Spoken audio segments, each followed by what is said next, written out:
Cruz of Texas has come under fire for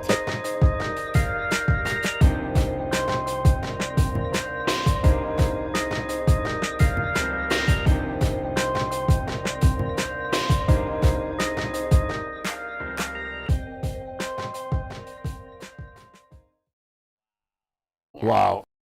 Wow. Wow. Wow.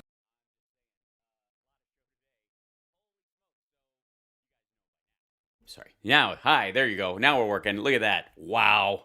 All right. Welcome to the show, everybody. How are you? Good to see you. Hello. I hope you're having a spectacular moon day. It's been quite a morning with the news.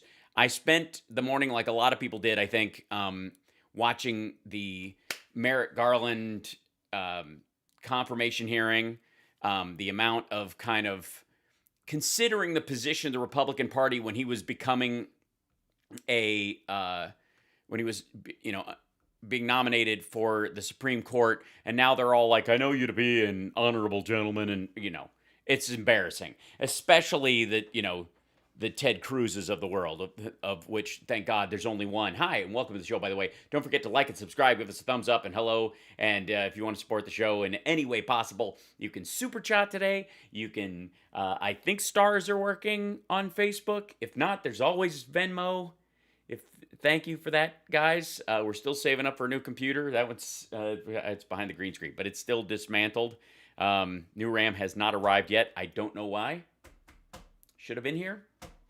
That's a little aggravating, but we're limping by. Still got the show. Video is solid. Audio is good. That's really all we care about. I just would like to be able to have all of our bells and whistles today. By the way, in answer to your question, yes, I did attempt to flat iron my hair for the first time. Just messing around. That's a question that I'm sure is on a lot of people's minds. Whether it should be or not is a different story altogether. But anyways, welcome. Hi. So $1.3 billion lawsuit against Mike Pillow. And because of that, in honor of that, tomorrow I'm going to be doing a HAL SPARKS special report where we will be doing the half-hour version of absolute crap, spoof, that he put out. The absolute evidence, the boiled down essence of the ridiculous 2-hour Mike Pillow, do I call it a schlockumentary? Something like that. I'm going to, Mike Pillow talk Lindell. Wow. Hi, I'm Mike Pillow. Wow. So we're going to get, we're going to dive into that. Because I want to actually spend some time, and I'm going to, because he's supposedly bringing up evidence, I would like to have all my ducks in a row to go, this is why that's bullshit. So, I could do it straight out of my head, and that's fun, but it's not convincing to the people who are, like, totally in the Kool-Aid swimming with this dude. And so welcome, everybody. Thank you. Yes, it'll be a pillow fight. That'll be the name of the show tomorrow. Mike Pillow fight. Wow. Because, there's so many. Wow. Wow. So much to it. Wow. That we can all. Wow. You know what I mean? Wow. Those aren't pillows, right? We need that. I'll grab that sample too. Where are your hands between these two pillows? Okay. It's hard to know where to start today, so I'm just going to dive right in because I know we're going to run out of time. And it's a Monday, and I missed you guys over the weekend, so we've got a jam-packed show, and yeah, like that, yes. Also, somebody brought up a really good point in the chat room just now. Trump lost his legal battle in the Supreme Court when it wasn't so much of a battle. He got backhanded, essentially, and they were like, yeah, go away. He got a go away from the Supreme Court today, which means his taxes are going to be released today, actually, because there was a hold on them. And so as soon as the ruling happened, the lower court ruling stood, and so he can get the taxes. So he'll get them immediately. He might file some stuff as far as their usage later on in court, but they will go straight to the grand jury. They will be there ASAP, whatever that means. If they don't already have them and now they can release them, my guess is more than likely that the legal team involved has a copy. They want to give them to the grand jury. And they've just been arguing about that part, really. So, anyways, that's fun. And that will happen this week. So, that's fun. That'll happen this week. And that's horrifying. Trump is definitely making diaper soup right about now. Anybody outside of Mar-a-Lago at this point, when the news dropped, just heard from upstairs and then just a lot of wailing and gnashing of teeth. So I will say I'm looking forward to Cpac this weekend because Trump, if you don't know, is going to be speaking at Cpac this week because he's got a bone to pick with the Republican Party, and it's all about whether or not he's going to start his own thing. Now, I will say that when they announced that Trump was going to be at Cpac, it was before the news from the Supreme Court about his taxes. So he was probably gearing up for this to be I am the Republican Party is me. The election was stolen, all that stuff, right? That's probably the direction he was going. I'm guessing because from both rumors and what we know of the man. Now, not so much. There is entirely a possibility that he goes there or digitally does it. That's the thing. Does he show up? Probably. But there's a strong chance he might decide to, zoom it in. Honest to God, we're at the point where one of the kids could show up and just hold their phone up to the microphone like he did at some of the Rudy Giuliani gatherings. And he could just spout into it and everybody go, oh, it's amazing. It's him. It's really him on the phone. Yes, Biden is on now. There is a moment of silence and a candle lighting. I will be watching that afterwards. This is your afternoon comedy. We all know in many ways that is where the world moves on and is normal, and we deal with the insanity here. So I'll be dealing with the insanity. I recommend all you guys checking that out at your leisure and in all seriousness afterwards. So Cpac on Twitter canceled him? That's fascinating. How do you mean? So I have a feeling, though, that this weekend Trump will be whinging about taxes and how it's a witch hunt. The witch hunt languaging will be incredibly strong. Just saying. I have to be honest that because of East Coast versus West Coast, it's much earlier out here. So the moment of silence stuff that's happening at 3 o'clock in the afternoon out here is a bit timing-wise strange. So, hi, Nat. How are you? It just seems like a nighttime thing. I don't know. Anyways, a nice use of UK whinging. Yes, I'm a fan. It's a good phrase, and it applies. Yeah. So, let's just jump in, shall we? Let's do that. Let's fly, and we will do our thing. And I'm glad to hear it. Yes. Oh, yes. Young Pharaoh got disinvited from. That was actually pretty hysterical. For those of you that, and it was. Hold on. I'll see if I'll look it up real quick because it's for things that you're gonna get. Let's see. Where is he?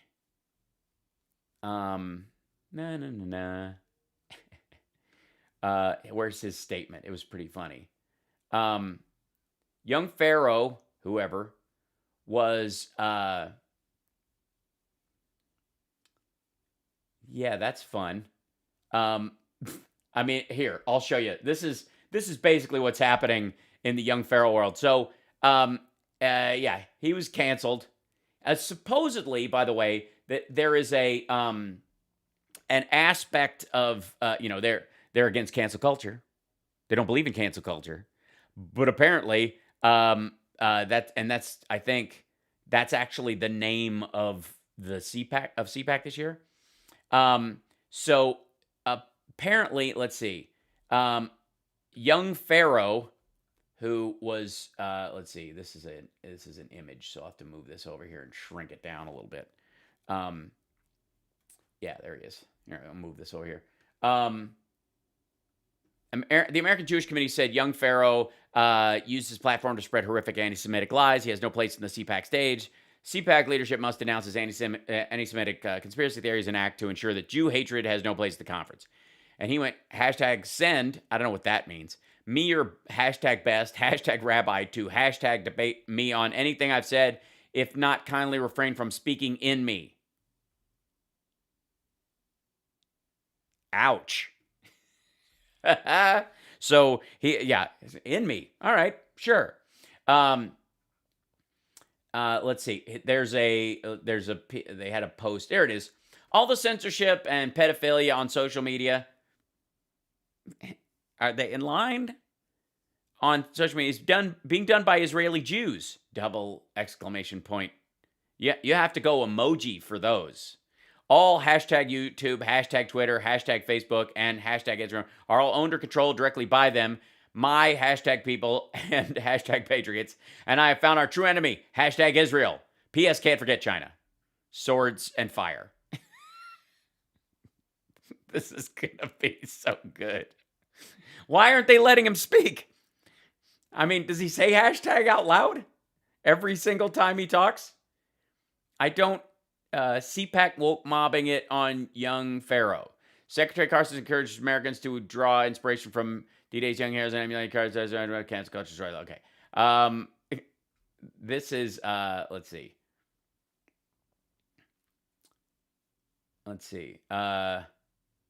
Are these? No, okay. These are like, it's hard to tell who's like in this weird dog pile that's happening. Update, Cpac has canceled young Pharaoh's appearance. The theme of this year's gathering is America Uncanceled. I mean, it just kind of writes itself. #whoever. Yes. Cpac has canceled young Pharaoh's scheduled appearance following the publication of his this article. Young Pharaoh's information has also been removed from Cpac's website. Theme of this year's gathering is America Uncanceled. Well, in no defense of Cpac, thank you, Aggie. No defense of Cpac, but America is not a place of where anti-Semitism thrives, or it's not supposed to be at its essence, especially with the freedom of religion part that's essential to the Constitution, right? So there would be the freedom to, worship your God is also, I guess, protects you against the abuse of others or the slander and defamation. Oh, Mike Pillow is very boned. We will be getting to that in just 1 second. So, anyways, there's a bunch of young Pharaoh nonsense going on there. I don't know the guy. I've never listened to one of his things, like, or read his articles, because why? Yeah. Let's see. This week, Cpac, per source, young Pharaoh is being removed from Cpac, will no longer be speaking there. This week, Cpac is featuring a speaker named Young Pharaoh. In the past year, he's claimed that Judaism is a complete lie. Jewish people are thieving. And all censorship and pedophilia on social media is done by Israeli Jews. The only difference I would say is that there's no hashtag before each one of them. There should be a hashtag before #Jewish, #thieving, #Judaism, #complete lie, #hashtag. So I don't, in terms of those, like, I don't really care about Cpac. I'm not really worried about it. But I find it as nearly as ironic as those folks do, I suppose, that that he is somehow, not indicative of the regular. I'm sorry, I'm going to straighten this out so it looks a little better. Because we've got some major. I love how Steve Bannon looks coiffed. Like, they both look very coiffed, and this is very misleading. But we're going to jump into this right away. Mike Pillow went on. Wow. Mike Pillow went on the War Room Pandemic simply so that he could celebrate the miracle that is him being sued for $1.3 billion. Stephen K. Bannon. You know what the K is for.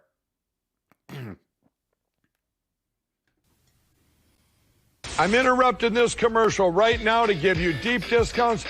I'm interrupting this commercial right now to give you deep discounts. Okay, thank you very much. We are interrupting this entire program. There's breaking news coming out of federal court in Washington, D.C. Good God. Am I the only one? Hold on. I have to show you something. Let me, okay, hold on.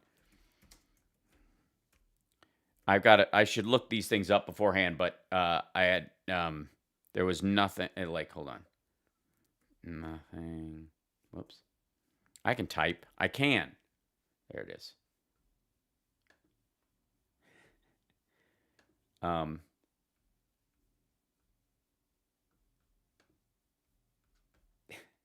I can't not think of Dan Aykroyd in Nothing But Trouble every time I see Steve Bannon.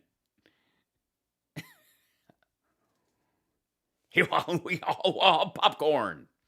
If you don't know this movie, you should. It's one of the most disturbing comedies ever made. And the only full film version of a song by Digital Underground, including Cpac. Cpac is in Nothing But Trouble. I'm just saying, if you don't know that, I don't know what's up with you. And him eating a hot dog with a penis nose is one of the most disturbing things I've ever seen. So, see what I mean? You see what I'm kind of, this is where I go every single time. Whenever we do one of these, it's horrifying. Okay, here we go. Dominion Voting Systems has sued Mike Lindell. Oh, yes. Individually and also am suing. Sued, excuse me, My Pillow, the company. $1.3 billion. You're in the war room. It's the 46th day of the occupation, live from occupied Washington, D.C., where troops. The occupation. This is his version of Brian Williams' countdown of the Trump administration. They're going to stay here through the fall unless the Republican Party, gets on top of things and forces the hands of the Democrats to get them out. It's Monday. No, they're staying till the end of March because of the March 4th assholes. The 22nd of and you know that. February, the year of our Lord 2021. I want to go immediately now to Mike Lindell. Mike, thank you very much. Mike, you look great. You sound great. You got your cross out and your tie off. You're now in front of a curtain. That's a big change for him. He's usually calling us from the lobby of a nail salon or a nondescript room in his well-fortified and pampered bunker. Thank you very much. I know it's been crazy since this lawsuit got filed this morning. You've been taking media incoming nonstop. And my co-host Raheem's going to jump in. He's got some questions, too, and some analysis. Yeah, they're going to be great. Some analysis of the suit. Yeah. But hundreds of pages long, right? Very detailed. Goes back. I want to talk. The War Room Posse is a part of their supporting character, like a Greek chorus in this often, because the reason is they've gone into our hashtag War Room Pandemic. They've also gone to the live chat. And what they're saying is that, and that's just one of literally hundreds of citations in here, right? Uh-huh. Yeah, it's pretty thorough. Actually quite small. But if I can boil this down, the whole lawsuit, and correct me if I'm wrong, Mike Lindell, they say, hey, Lindell's a very smart guy. Don't be distracted by, he tries to come across as a rube, just an all shucks guy. Yeah, he's not, he's really, this is fifth level chess. Guy from Minnesota, This is Spock chess. Just some guy that's had problems and, found Christ and changed his life. But he's a card counter. He made his money years for that. He's a gambler. He's brilliant mathematically. He knows really math, and everything he does is regarding math, and that's how he's a card money, not math, money counter and a big-time gambler and all that before he started the pillow business.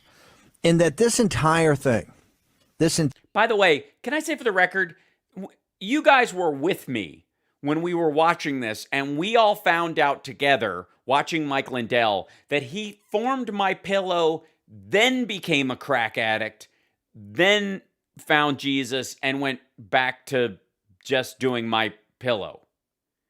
The title of his book is From Crackhead to CEO or whatever. What are the odds? But the reality was he went from CEO to crackhead to CEO. And basically he's a maintenance addict is what we've learned. This entire He's a professional carpet farmer. effort post November 3rd to go around the country, to go on media, to make movies, to have interviews, to do all this. Movie. And singular plus citation needed. This is just It's a 2-hour ramble in front of a set he got from a local college. a total scam.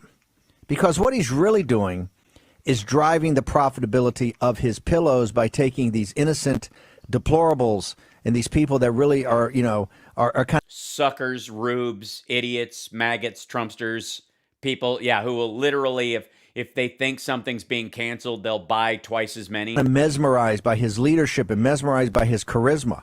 That Now he's being sarcastic. That's just rude. this is a money-making scam. And in fact, this whole thing is all of his baseless attacks, his no evidence attacks upon Dominion voting system is because this is a well thought through plan by a very brilliant guy to essentially make more money.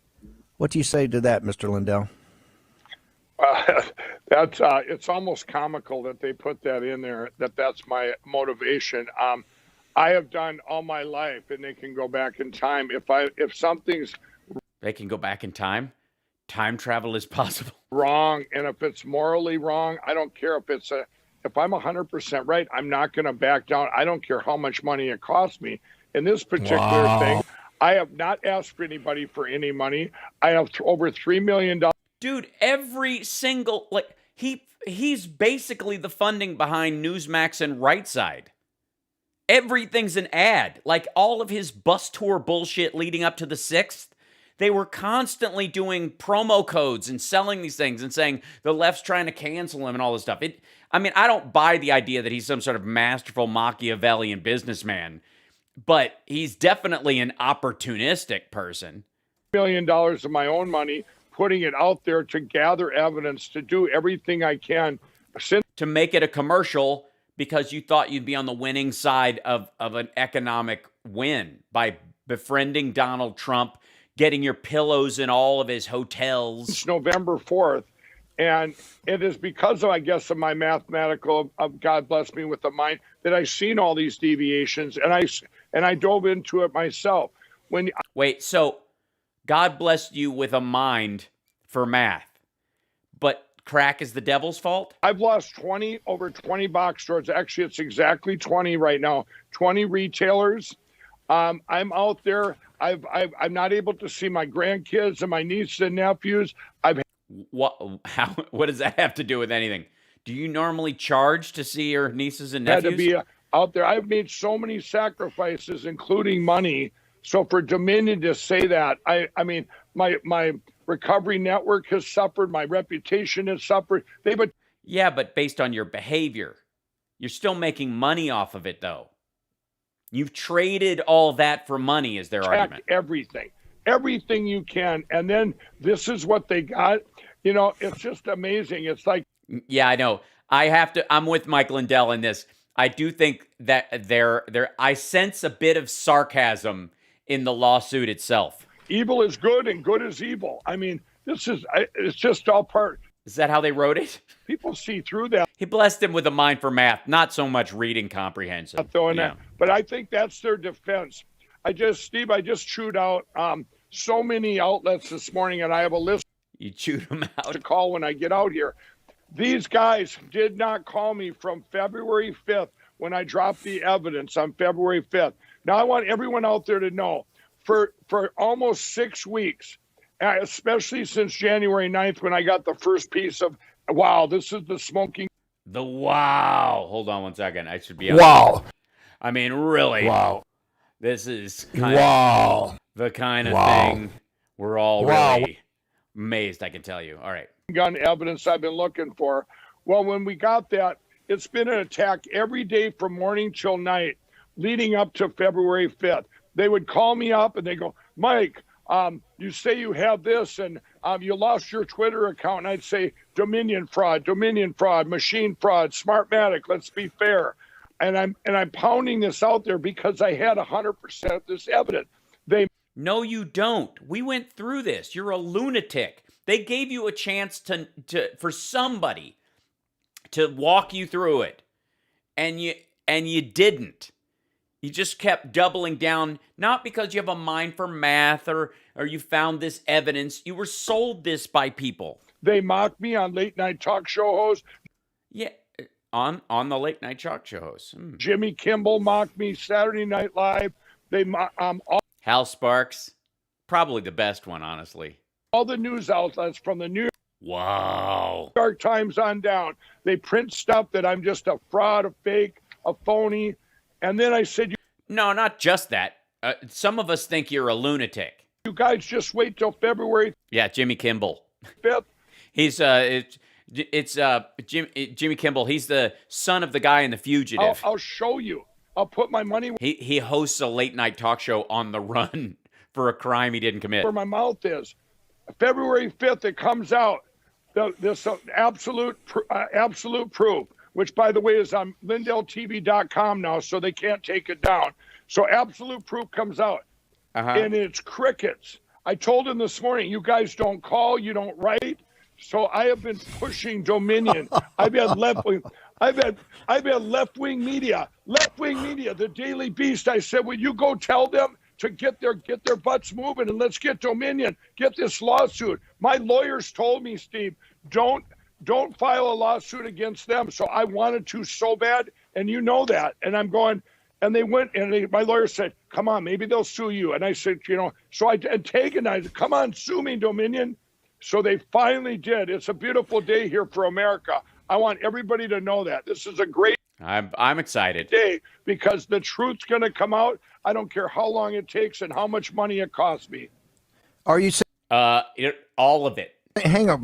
You're saying it's a great day because now you're going to go into a federal court system where rules of evidence will apply, and you'll be able to make your case. They'll be able to make their case that you're a fraud, you're a scam, you did this to basically suck in a bunch of rubes to buy your overpriced pillows, right? And Giza sheets, right? And you did that knowing all the time that you had nothing. So you're.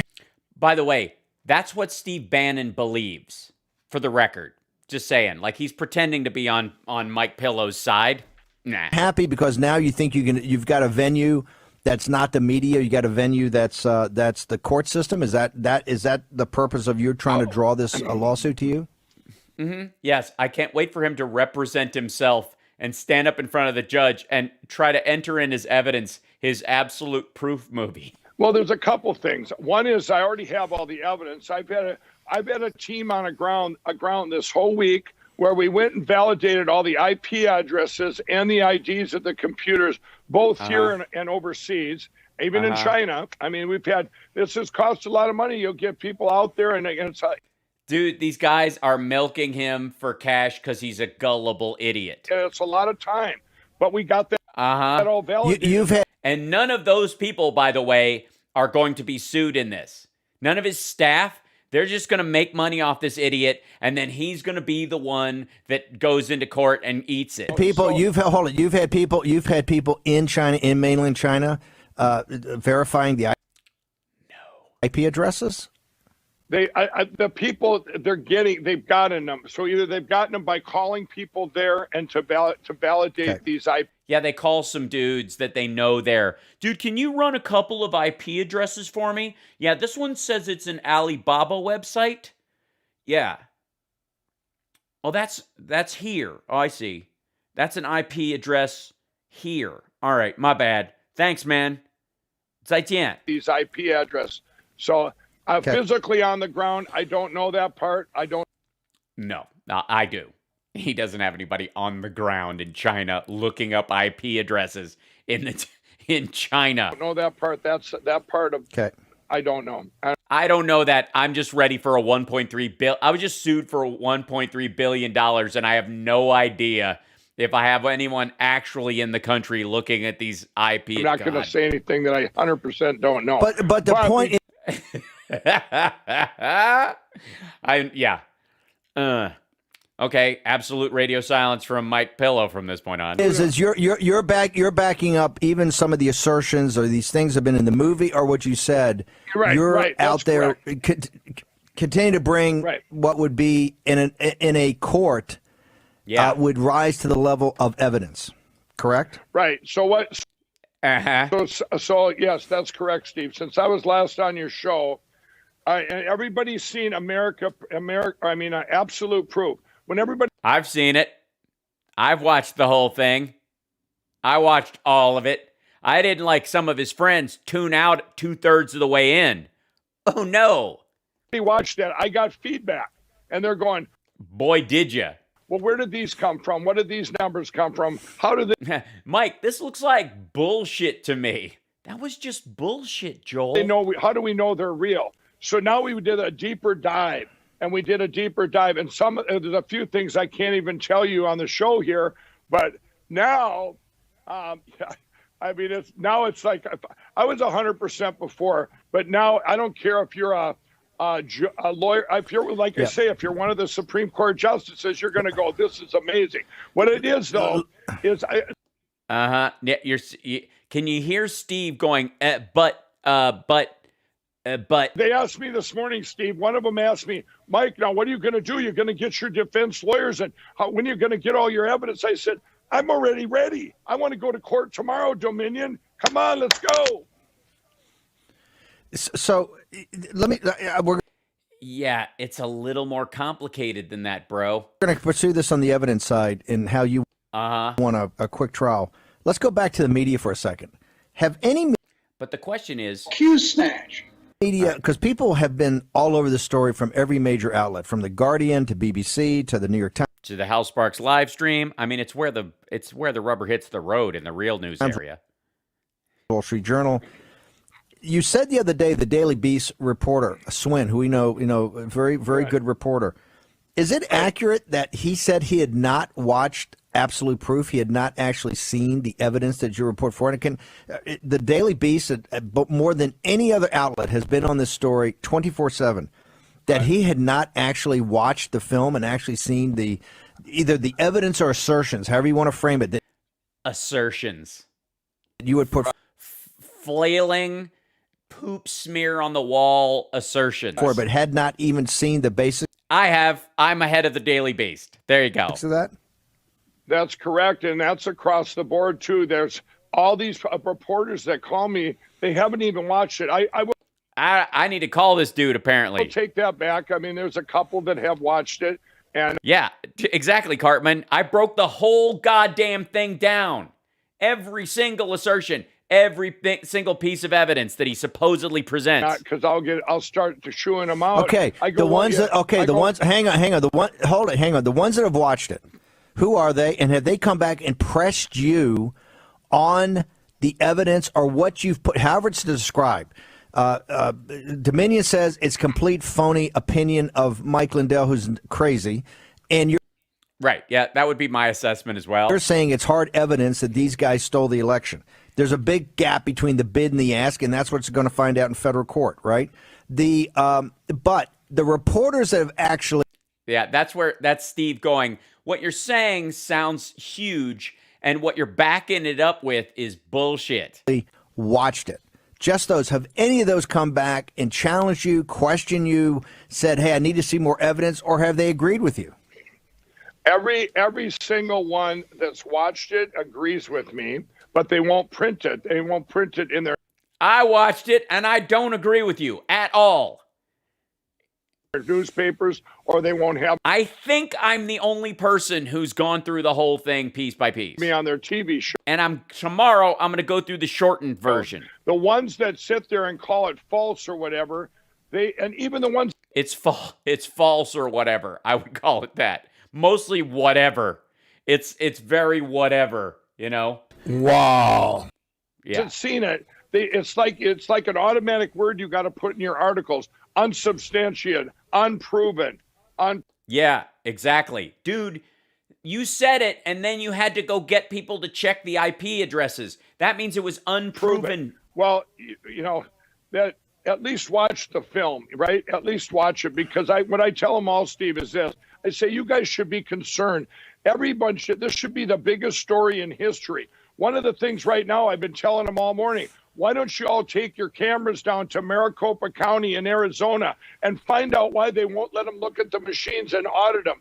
And you know what one reporter said to me? They go, Mike, all this evidence has already been proven, debunked. I go, only 2 places in our country have they looked at the machines.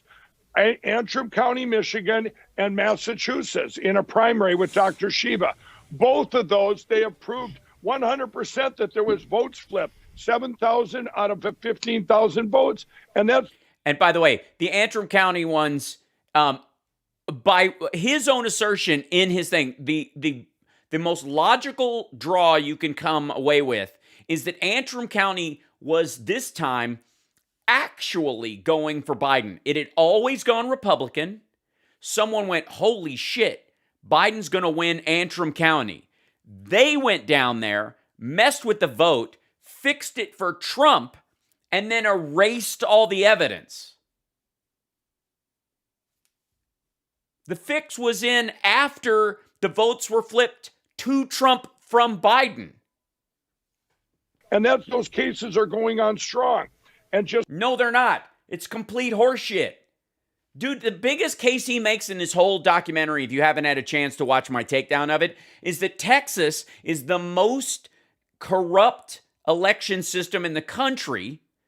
They use ES&S and heart machines, and that the dude there went to both Austin, to the state government, and to the Department of Homeland Security, and the only area where they say they have evidence, and they don't, but whatever, that votes went overseas, were somehow counted over there and then burped back into the system, was in Texas, which Biden was winning in the polls, but ultimately lost by a substantial amount, which looks hinky as shit. And apparently, according to him, this has been going on for a long time. So when it looked like Beto was going to win, and all of a sudden Ted Cruz just kind of pulls it out, and everybody's like, well, it's Texas.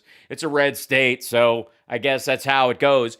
According to his own expert, the only evidence that they actually present that this dude, the guy who's like a dog with a bone with the biggest voter fraud problems that have, is ES&S machines in Texas. He was crazy about that whole thing. He brings up Dominion machines. They're like, is this like the Dominion machines? The guy's like, Dominion? It's like chump change.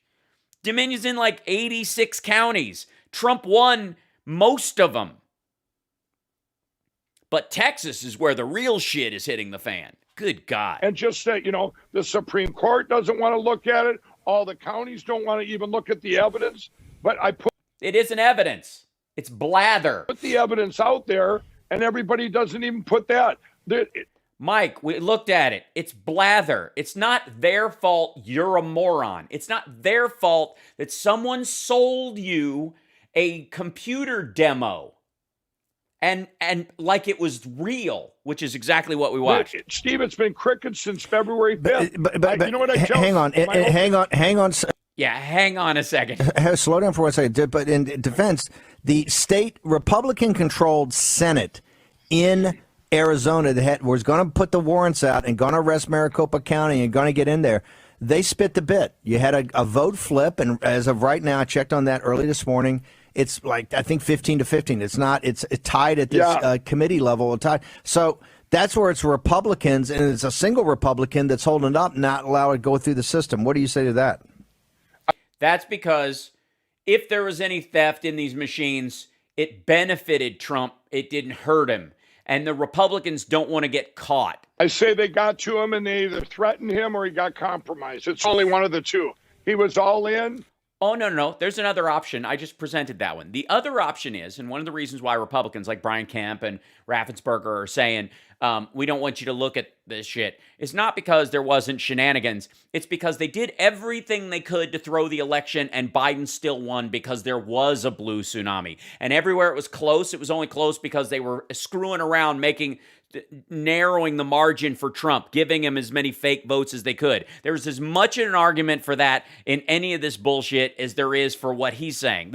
He was either compromised or they threatened him. No, the other one is He was engaged in voter fraud. He was engaged in ballot stuffing in his little county. And he's afraid if they look, they'll realize that they were short the number of votes because the number of mail-in votes actually swamped them. That's as much an argument as anything he's bringing up. But it's never something he actually can even process. It was 16 to 14. There's 16 Republicans. Let's look at these machines. I mean, for the people in Arizona have rose up and they have pressure. We want to know. We want to know. According to the stuff that I have, the evidence, it's over 200,000 votes were flipped in Maricopa County. 200,000. Okay, they're going to find that. One of the guys said, "Yeah, the problem is they were flipped to Trump, and they don't want to know. They don't want you to find out." "Well, I don't want my friends to go to jail. Give me a break. Are you kidding me? You're sacrificing." Right. They don't want their friends to go to jail because they flipped votes for Trump. They did everything they could, and he still lost. Facing our country because you're worried about some crooks going to jail. So now it's going to go all the way up to... Yes, pro-Trump crooks. Do you get where this is going, Mike? I heard now it's going to... Literally, they're like, dude, shh. Yes, you heard a window breaking. That was me. Go all the way up to Doug Ducey. Well, Doug Ducey's been compromised somehow. Clearly. Ducey's a beauty. Okay, Mike, if we could please have you hold right there. We want to bring you over. He likes the word beauty. That's one of Trump's words. After the break. Just to summarize, in federal court in Washington, D.C., a massive lawsuit has been filed against Mike Lindell personally and MyPillow, the company. I think it's total of $1.3 billion. Mike Lindell will join us at the other side of the break. Raheem Kassam's done a bunch of quick analysis on the lawsuit itself. We're going to return in a second. Steve Cortez at the bottom of the hour is going to join us about President Trump now. Breaking news off of Axios and The Guardian. President Trump says, hey. K. Bannon.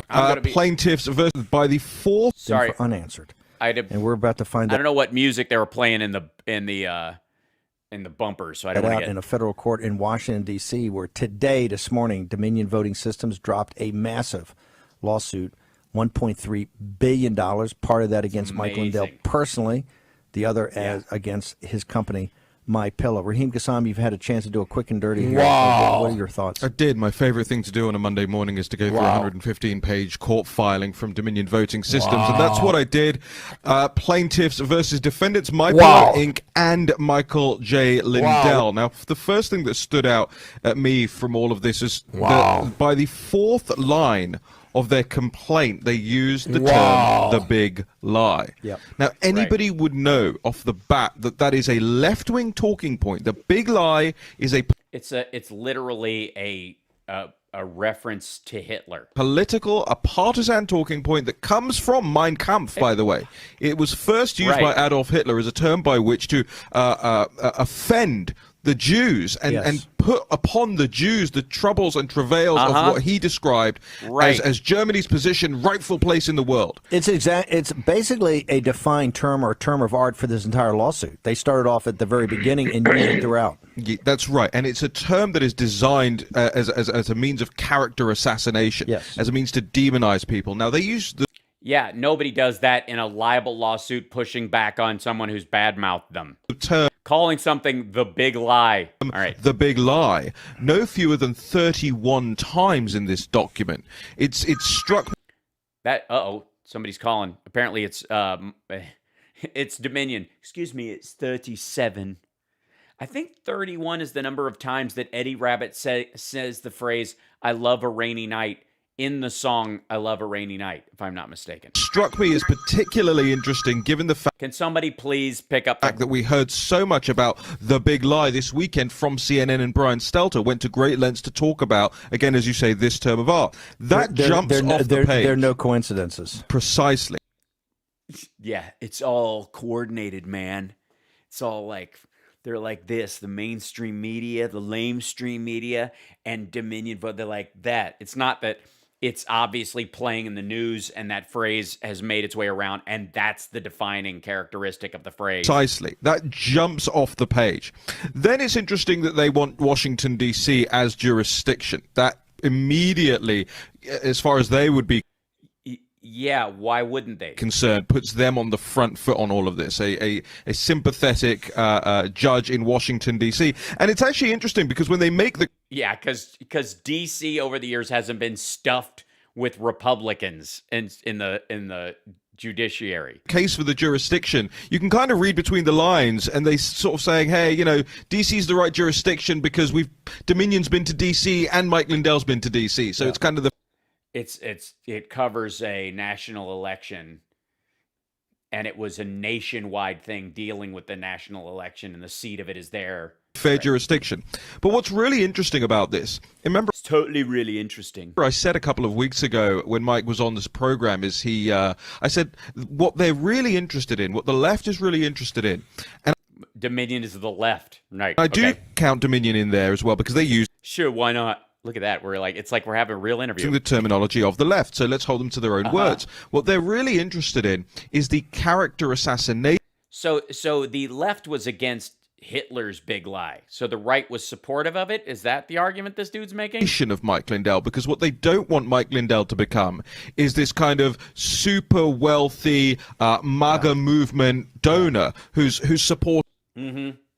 That's what they're worried about, and not the fact that he's sullying their name and spending millions of dollars doing that and making it hard for them to sell their wares in other states based on this lie while making himself rich in the process. Supporting all of these causes at the same time.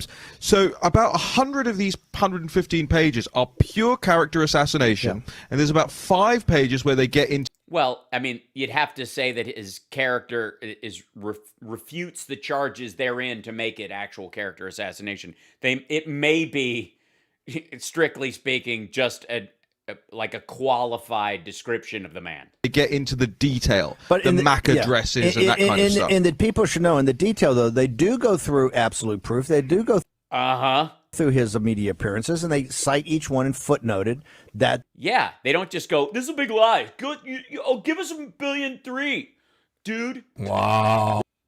They say this is an opinion and assertion, not a fact, and that he has no evidence. And the only evidence that's out there is Mike Lindell's making a fortune going around because the rubes in the deplorables movement are buying more pillows than any. So, right, but just very quickly, just to clear that up, when I talk about the getting into the detail, what I mean is the technical detail. There's very few pages on that. There's a lot of pages about, hey, Mike Lindell went on OAN, and hey, Mike Lindell. There's a lot on that. But again, that's designed as that's how they. The prayer for relief is $1.3 billion, awarding Dominion compensatory damages of not less than $651 million and punitive damages of not less than $651 million. So, Mike, let's go back to you. I mean, they have a whole litany of what you do and how you support conservative causes and how you do this. They have but then they do go through.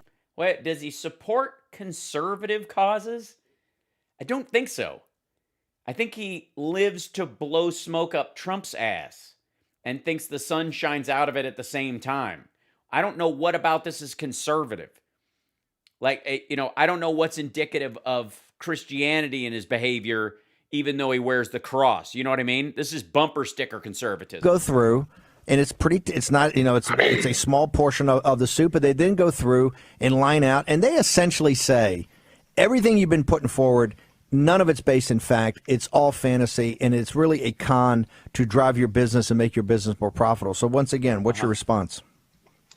Well, of course, what we can say for sure is the big lie is the big lie. The big lie is the big lie. Okay. You guys got that? Everybody write that down. It'll be on the test. Let's start there. But Dominion, you got to ask yourself this. So okay, I'm ready. I'm ready to ask myself the big question. Is that like a Zen koan? Is that like a Zen? Is that like a Zen koan? Is the big lie is the big lie? What do you mean by that? The big lie is the big lie. The sound of one hand clapping, right? Right. Yeah, exactly. They're out there saying that they, promoting. I'm enjoying the fact that Steve Bannon genuinely thinks Mike Lindell is full of shit. This big lie when they're the big lie is the everything they're doing. It's like flipping good and evil is good. That's like you said that before. It's super weird, but yeah. By the way, thank you for the super chats, guys. I saw a couple went by before. Thank you guys very much. What they're doing right now with everything. Everybody can see it. Dominion. Can they now? You know, you got to ask yourself this. Okay, well, let's hop on down to Maricopa County and pop a machine out, and let's all take a look and have Dominion. I'll have my guys there and show you what they're capable of, what they did, and have them there. Let's all do it on national TV, like you suggested, Steve. But what I say is, yeah, because no foreign country would want to be able to exploit the technology involved in all of these Dominion, machines. I didn't need any more publicity. Okay. Everybody knows who Mike Lindell and My Pillow are. I have fought for causes. I have fought for this great president when I met him in the summer. See what I mean? It's not conservatism. This is about Trump.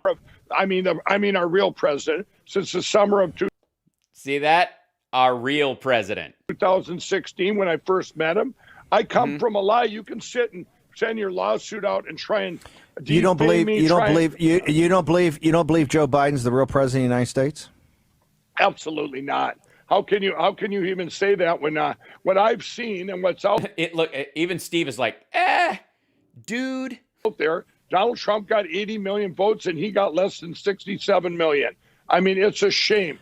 This isn't about Democrat, Republican. I've said it before. 87 million now. This is about the biggest attack on our country in history. They're taking over everything, and everybody can see it. Not that he didn't. Look, the debate that you've got about the legitimacy and the votes is one thing, but you do agree that at 12 noon on the 20th of January, he did take the oath of office. So whether you agree he is currently the commander. He's currently the commander in chief, the chief magistrate, and the head of the government. Correct? Well, I didn't see it, so I don't know if I didn't get to hear the fake news show me that on TV because I never watched 1 minute of it. I've heard rumors, Steve. I've heard rumors. I think you can assume it happened, right? I was sanctioned by the Chinese Communist Party for it. You can assume it happened. But this is what I don't understand. I think he's attempting to be cute, but he also might be insane. And you've had the media. You've had all these venues to go to. You said you got guys. You got investigators all over the world. Right? Yep. Why have you needed, you've wanted this, and today you're all happy. Why do you need a federal court? Why do you need a court when, quite frankly, the court system hasn't exactly been great for the Trump movement overall in trying to present this? Why is this different? Why is this going to be different, and you've basically sought this out? Well, I guess, and I asked my attorneys on this about a month ago because I said, why don't we just sue Dominion? So they have to show these machines because all that nobody's looking at the evidence. All the federal judges, they say, we don't want to look at the evidence. The Supreme Court, we don't want to look at the evidence. You can't just sue a company to look at their like I can't sue Twitter to see if other people's followers are real. And my lawyer said, no, you need to get them to sue you. And I said, I didn't understand. Really? That's your lawyer's advice. Understand it at first, but now I get it. So now it's easier for us to show our evidence and to show what we have. It's way better. I mean, it's like rope-a-dope. It's so it's amazing how, what I did was I lured them into suing me for $1.3 billion. And it's also easier in disclosure to get what they have. So I can't see, I'll tell you what, there is no way that Dominion will slow play this. They will slow play this and slow play it. Now my dare to Dominion is, can we start tomorrow? I'm ready. I have all my evidence. I don't need, you want discovery? Here, I'll give it to you. Here you go. Dude, you don't even know if you have someone checking the IPs are real. He just asked you 3 minutes ago. Now give me yours. Let's start. No, Rudy's not his lawyer. Tomorrow. We'll make it we'll put the trial right before on national TV every day. I'm ready. And I'm ready. Mike, are you going to countersue these guys? That I don't know. I have to ask the lawyers. I'm sure we will. I don't know why we won't.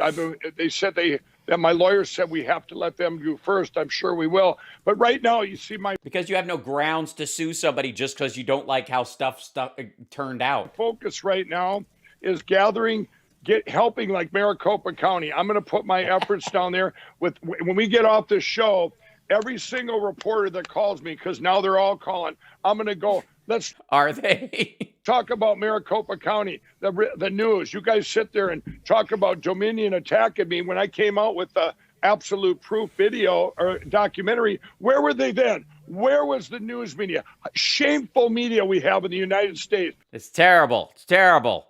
Not everybody would actually do the hard work of watching this ridiculous wad of wet toilet paper you passed off as a movie. I did. But it's a shame that other people, I did, but it's a shame that other people, I watched it, but it's a shame that other people didn't waste their time. I did, but it's a shame. State, actually around the world. Shameful that they wouldn't come out for It's shameful that I had to sit through that piece of shit. this story and say, Mike, your evidence is terrible. No, they went silent on me. Mike, your evidence is terrible. Someone please send a clip of this to Mike Lindell. Mike,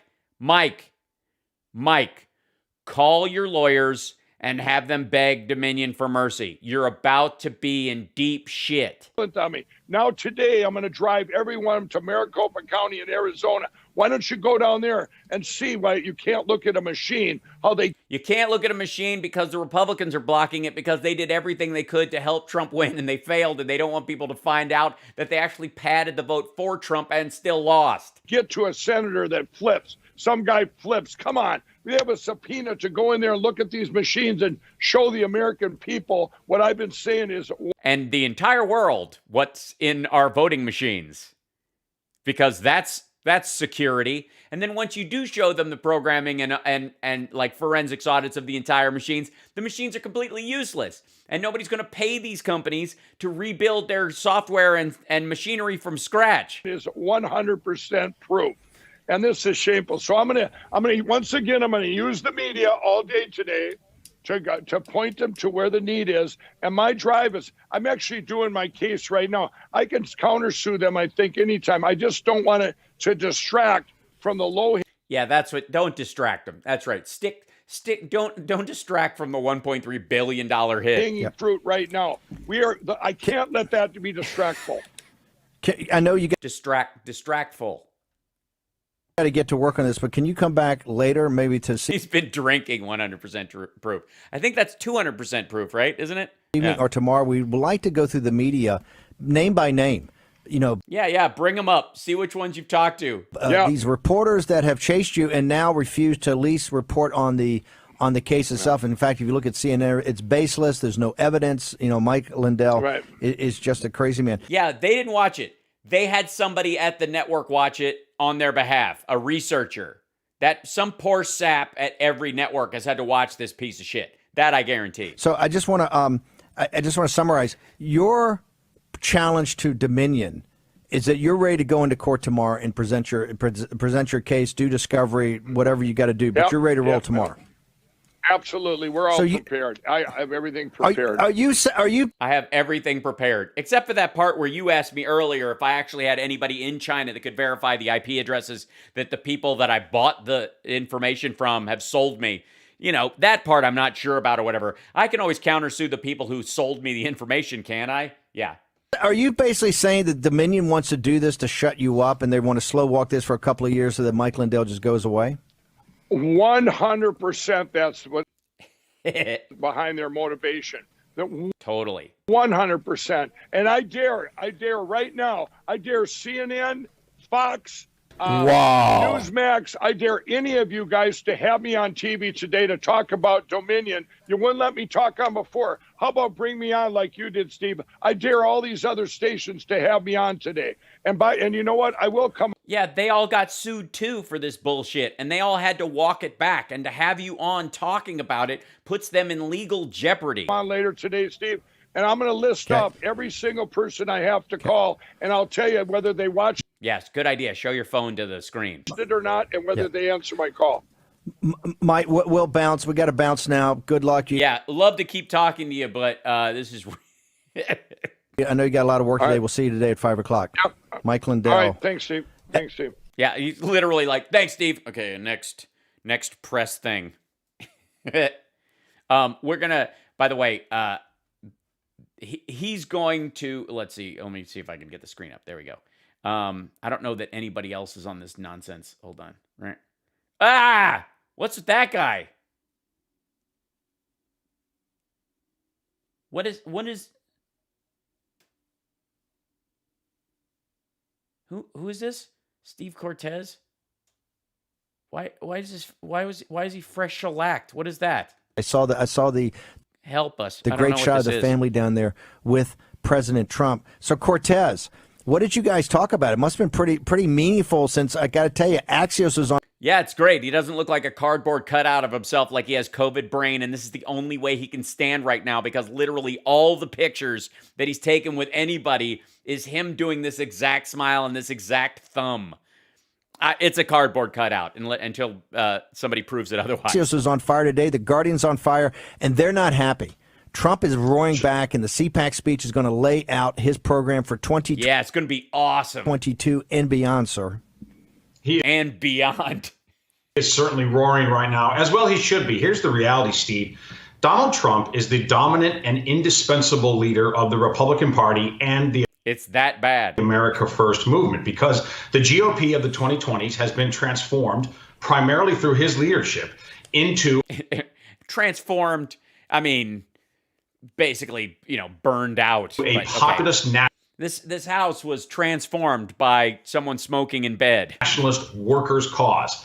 Now, the only people who aren't aware or won't acknowledge that reality, Steve, are swamp dinosaur office holders in the halls of Congress, many of whom happen to Gah. be Republican, and then by Yeah, he is the galvanizing force in the Republican Party, and the only people who are against that, of course, are Republicans. biased media hacks in New York newsrooms. The rest of America, Republican voters out Now, that's not nice way to talk about Fox. there, concur on this point. And to put some data behind that, according to Axios polling, which was taken on January 13th, so 5 weeks ago, that was the day Donald Trump was impeached, 92% of Trump voters said they want him to be the nominee in 92% of Trump voters. 2020. Self-identified Trump voters. Not necessarily Republicans, but people who identify as Trump voters. He lost 7% of people who self-identify as Trump voters. 24. That's pretty astounding, considering it's 4 years away. And although Yeah, it's astounding that he would lose 7% of his self-identifying people. he's incredibly fit, he's 74 years old. Just today, a new poll dropped from USA Today and Suffolk, and they asked a similar question, and only 12% of Republicans said they did not want him to be the nominee So it's gone up since then. in 2024. It was 9%, now it's, it was 7%, and now it's 12%. All right. Largely validating the Axios poll. So Yeah, 92% of 50% of the GOP, right? the reality is, while the mainstream The reality- media and some dinosaur politicians like Mitch McConnell and Liz Cheney, while they want to talk about a supposed Republicans. civil war within the Republican Party, I will concede that may be the case among legacy office holders and among some people in the donor class. You mean people who kept their jobs? But among the voters, the people who Donald Trump is going to be speaking to on Sunday at Cpac and throughout the country, among Sorry, CPAC is made up of voters? voters, this is case closed. We are an America First party, and our leader is Donald Trump. I want to go into some of that math too, because we're going to have Raynor Yeah, break that down for Jackson, me. the great black entrepreneur and head of the Black Entrepreneurs Group, on trying to get him on this afternoon Is that what they're called, the Black Entrepreneurs Group? or maybe tomorrow, to talk about these kind of Beg? That's unfortunate. I can't believe that's the real name. He's the leader of Beg, the Black Entrepreneurs Group. That sounds like something the Republican Party would dream up. moves you saw in the polling yesterday of working class blacks, I think, over doubling their support for President Trump. But it's the also the Hispanics, and talk about the depth. It's not. We talk about the Rio Grande Valley all the time. It's bigger than that. It's in Yes. Los Angeles. If you look around in your analysis, here's the thing: you got Perez, the head of the DNC, saying it's foreign influence. It's foreign influence. They are scared to their core because Yeah, it's the 30 million QAnons. right now Trump's policies are winning. Yeah, they don't have a policy answer, so instead they cast aspersions. What Perez said, the former head of the DNC, that was just detestable, really, and it was so condescending toward Hispanics that we didn't make our own. Yeah, it's weird when Hispanics talk about Hispanics and they're suddenly condescending towards Hispanics. But please Tell us, Steve, man who is named after the guy who gave the Aztecs smallpox. Decisions to rally to the America First agenda. Instead, we were hoodwinked. We were somehow duped by foreign actors of misinformation. It's really absurd. But he No, it isn't. Has reason to worry, and you're right. We talk a lot about the Rio Grande Valley, and that is an incredible story. But this is a nationwide story. For example, Steve. No, it's just basically the Rio Grande and a bunch of QAnons. In the Bronx, the president doubled his raw vote total from 2016 to 2020. And he also, on margin, meaning on percentage basis, he gained double digits in the Bronx, which is 90% minority. Los Angeles County, by far the Yeah, because of mail-in voting. Again, don't talk to me about percentages without giving me the absolute number. Don't give me an absolute number without telling me what that percentage is. And if you'll notice, they'll go, he doubled what he did. He's doubling what he did. Never mind that the fact that they initially had total shit numbers, and doubling it means going from 3,000 to 6,000 in that district, which literally is linked entirely to the availability of mail-in voting, which the Republican Party has no interest in continuing. All those votes, you watch, next election, there won't be this rise in mail-in voting, especially on the right. So a ton of people aren't going to vote, because they don't have that option to vote by mail, and the number will go back down. It will be compared to the next election compared to this one will be a lower turnout simply because of the lack of access to mail-in voting and the hurdles put in front of it going forward, right? That's going to be an absolute. So that'll shave nationwide 6 million votes right off the top, right? And with it will come those extra 3,000 people who voted for Trump in the Bronx, right? That doubled his numbers. Well, A, getting rid of those votes is their fault. And B, that's the benefit of mail-in voting. What happened is you doubled his amount in the Bronx, but you added a third to the available vote for Biden. By far the largest county in America, the president gained 500,000 raw votes, and he gained 4 percentage points on margin versus 2016. Of course, in Florida, the main 4%. Same, right. He added 6,000 votes. The main factor that pushed President Trump over the top in that key state, which ended up not really being a battleground state, he won it by almost 400,000 votes. The key factor was the Hispanic vote, which he split evenly, 50-50, according to CNN exit polling statewide. So what we see right now are Hispanics and working. Is the benefit of using ES&S machines? Do we want to go there? Am I going to get a $1.3 billion lawsuit from ES&S? Class Americans of all because I'm quoting Mike Lindell's expert. All ethnicities and all races. But when it comes to Hispanics, we see them rallying. They're talking about, he got 500,000 in, I think he's talking about New Mexico or Arizona, New Mexico, whatever it was. To this America First populist nationalist economic. He's kind of all over the map. It's hard to tell. Agenda, and it's happening from the barrios of Los Angeles to the Rio Grande Valley to Calle Ocho in Miami. It's astounding. It's one of the key reasons, Steve, that despite the fact that Joe Biden is president of the United States right now, and he should not be because we do not believe he won the legal votes, but all right, so yeah, right. Despite that very unfortunate fact right now, the reason I am so optimistic going forward, one of the primary reasons, is this growth among constituencies and geographies which were not previously Republican. Which, by the way, that growth is 100% to do with the availability of mail-in voting, which every Republican state's legislature that believes that there's any movement in that in the future is in the process of destroying. So Democrats are going to be active voters next time, and more than likely because there probably won't be a pandemic during the next one, because not only is Biden fixing this one, but he's going to have a pandemic response team in place to watch out for the potential for new ones, instead of scuttling it 2 years before we're hit by one, the way Trump did. That because of that, the get out the vote on the Democratic side will be based on the actual election itself. The Republicans are just going to run on the idea that we got to stop as many people from voting as possible. And that will include all the gains they made in minority communities. The party has been transformed, and because of that, the opportunity going forward, 2022, 2024, and beyond, to me, is almost immeasurable. Yeah, it's very exciting. I can understand why you'd be incredibly happy. I want to jump over to something else because I don't really care about what this dude's saying, and it's not all that exciting. So Don Jr. is all over Rumble right now, and I want to give you a little taste. You've probably seen the one in front of the guns, but this is, yeah. So guys, the nonsense continues. Seriously. If you're going to have all your teeth replaced with one giant tooth on the top and the bottom, maybe not have them like he looks like he got his teeth from like cosplaying The Mask. The BS never ends. Yeah, check your notes. I love that. The BS never ends. What did Dad tell me to say? Oh yeah. The political persecution. Look at it. He's got notes. Who needs notes? This video's 4 minutes long, you dick.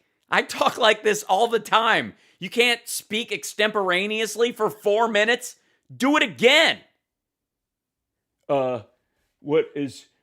Guys, I really think Jesus of my father continues on because a grossly partisan district attorney in New York finally got evidence and the ability to show that evidence to a grand jury. It's going to be fine.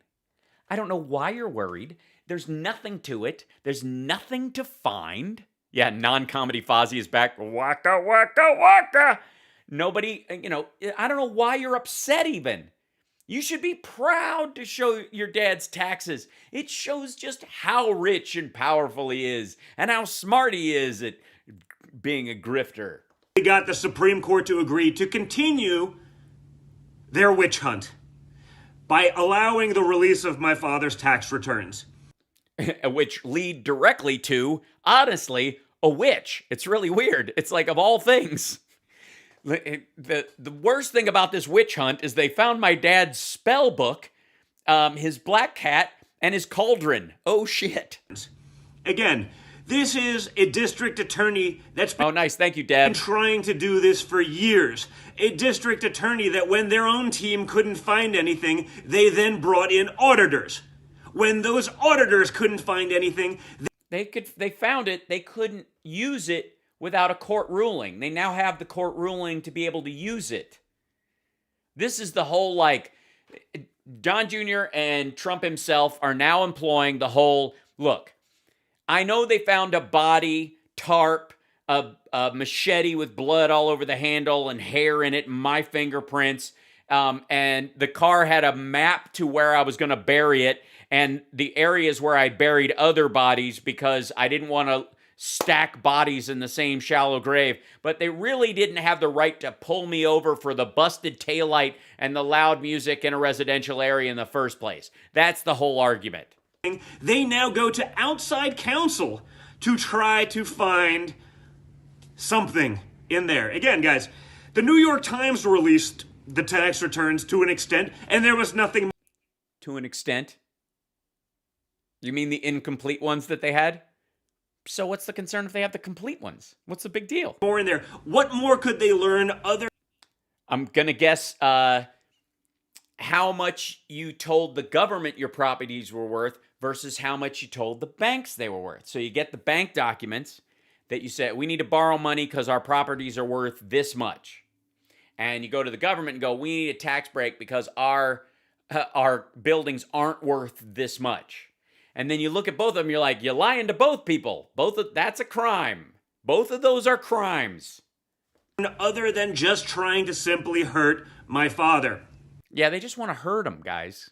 It's not because he's been engaged in decades-long criminal activity defrauding banks and the IRS.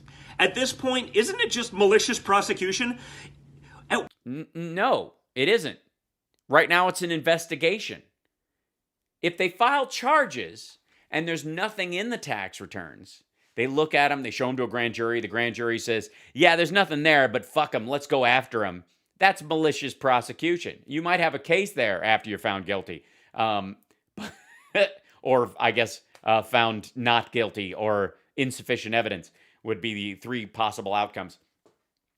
in this circumstance. But that's not all right. Never mind. At what point do you say, hey, we actually have to put up or shut up? We can't go That's what they are doing. You have to put up or shut up. for years, costing millions of dollars of taxpayer money in our vendetta, and also millions of dollars from our side defending it.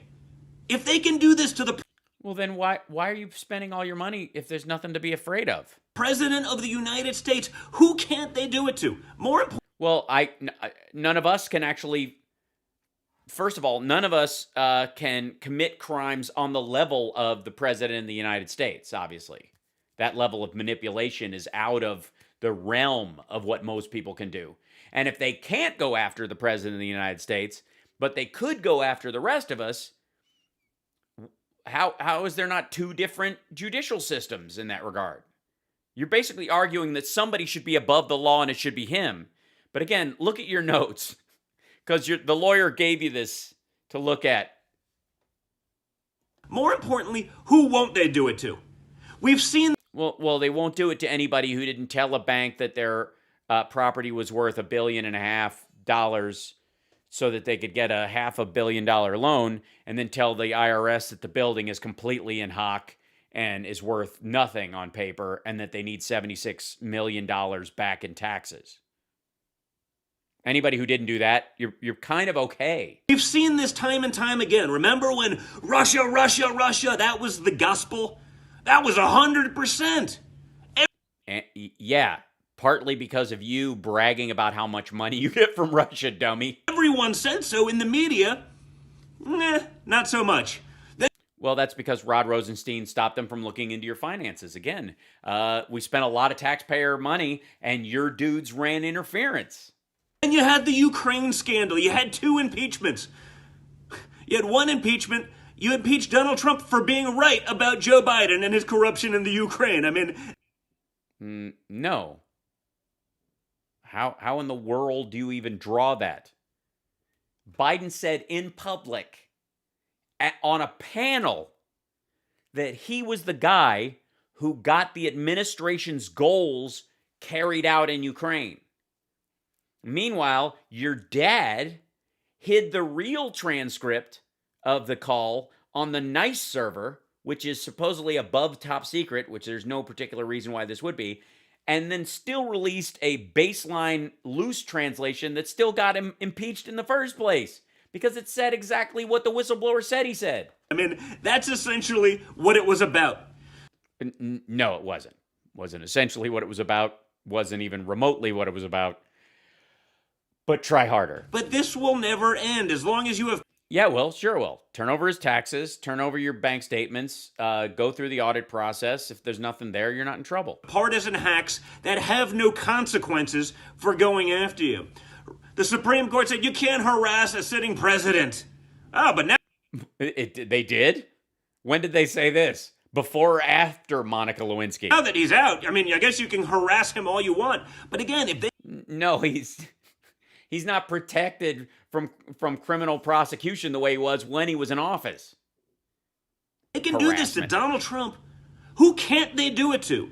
You already did that. That's in your notes. You already said that. This is the fear point you're supposed to sell. And nobody's buying it. Nobody thinks that they're going to be in the same deep shit your dad is in.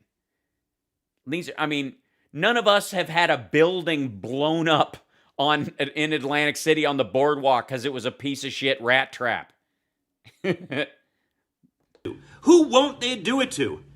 They won't do it to... we promise not to do it to anybody who doesn't have a derelict building taking up space on the Atlantic City boardwalk that was a corrupt and underfunded and collapsed casino.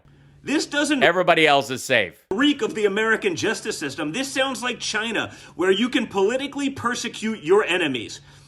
Well, that's what you were hoping for. That's what your dad did while he was in office. The problem he has is that you can't stay connected to the Communist Party after you're out of office and protect yourself the way they would in China, and if you're going to keep that analogy. And even if you have nothing, guess what? You can get them to spend millions and millions of dollars defending themselves, and you face no consequence when you're wrong. Sure they do. it sticks with them. It's part of the record. You know, if they were unable to secure a conviction, everybody thought it should have been convicted. They're not going to get a job in the future. And if they maliciously went after someone and lost it on those grounds, and it was proven otherwise, they'd be in big trouble. But you've been hiding evidence this whole time for years. Stop. I don't know why he's acting like that Trump showed his taxes when he ran for office years ago. Like, dude, we've already dealt with this. You're wrong. Even if nothing happens, even if they don't Hi, Amy's mom. get what they're obviously looking for, they get the win because they get you to spend millions of dollars defending their You're supposedly billionaires. What the shit do you care? He could write a book on beating it and make the same amount of money back from the lawsuit.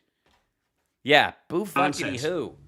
This wouldn't fly if a conservative district attorney did this to a liberal politician.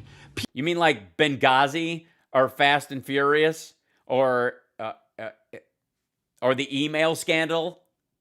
You mean that kind of stuff? You mean like Pizzagate? You mean like the Clinton impeachment? People would lose their minds, but living in the People's Republic of New York, they can get away with it because Why is it the People's Republic of New York? Because you actually have to face the ramification. I'm straightening this camera shot out. It's driving me crazy a little bit. I don't know, I mean, he just got all of his teeth recapped like his dad does every 6 months, and I'd hate to, for you not to miss the pithy nuances. Because there is no check and balance. They know they'll probably get a favorable judge and a jury that hates Donald Trump. And so even if the law... Why would they hate him? Why would they hate him? Because they're Mexican, probably Mexican history. They found some judge that has some Mexican past. It's got Mexican ancestry. Can't be trusted. Is right. Even if he does nothing wrong, they still go with the mentality that, guess what? We may still get a win because of someone's hatred and not because of a fact set. No, because you would win an appeal and then you would get you could sue for legal costs if that was proven in some way. Yeah, they just rule against us because they hate my dad for being super rich. That's the sickness of where we are these days, guys. We've seen it throughout. Check your notes. This is the sickness. Down with the sickness. He's reading his dad's writing this stuff up. Since Trump can't do this, he's giving Don Jr. video assignments. That's what we're watching, by the way. The entirety of Donald Trump's presidency, where they will try to do whatever they can, and they'll gleefully have a media assist them. Horrible. The media assisting it. Thank God, Fox didn't exist. They get the PR win because the media will do anything that's against Donald Trump. But guys, well, that isn't going to affect the lawsuit. It's not going to change his taxes. Yes, at what point in time do they actually have to come up with something rather than just... In the grand jury. Dude, they just won the... When do they have to come up with an actual something? Well, when they actually get the tax documents and can show them to a grand jury. Why are you, you went from Fozzie Bear to Pee Wee Herman in a week. What is happening? And just harass someone. At what point do you say, okay, this is a little bit too invasive. This is ridiculous when we... After the grand jury looks at the evidence, I would guess. No, it's only about your political vendetta. And it's a political vendetta against Donald Trump, but more importantly, it's a political vendetta against you, against the American people. Against his supporters. That's right. Yeah, it's not really about him. They're going after his taxes and showing you how much he lied to get his loans, to show that if you lie, they're just coming after, they're accusing you of lying to get your house, you broke ass in a trailer park. They're using every weapon against him to just shame you. What? They will go after anyone that stands up to the establishment. They will go after... What establishment? Anyone that puts America... Trump is part of the New York establishment. If he wasn't, he'd have faced a judge a long time ago. First, over their special interests. Next thing he's going to tell us is that it's the elites. Over their bureaucracy, over the systems that they've put in place over decades that have allowed them to get rich. And don't... what do you think you're benefiting from? You don't actually think you're an entrepreneur, do you? You're a third generation rich kid. Forget it, because if they can do it to Trump, they can and they will do it to everyone. Yeah, everybody. If you live in a trailer park or you live in Texas right now and you're freezing and all that kind of stuff, they're gonna go through your taxes and see if you lied to say that your trailer costs was worth $1 billion. Keep watching, guys. Yeah. We need to see more of this. Okay, one more. I want to show you one more of these. Hold on. Anything that starts with air quotes. And and by the way, he shot these in the same day. He's wearing the same shirt. I don't know if he went for a snack or it's just cold in his office or that. Yeah, it's very, it's very weird. Guys, why doesn't Mitt Romney just become a Democrat?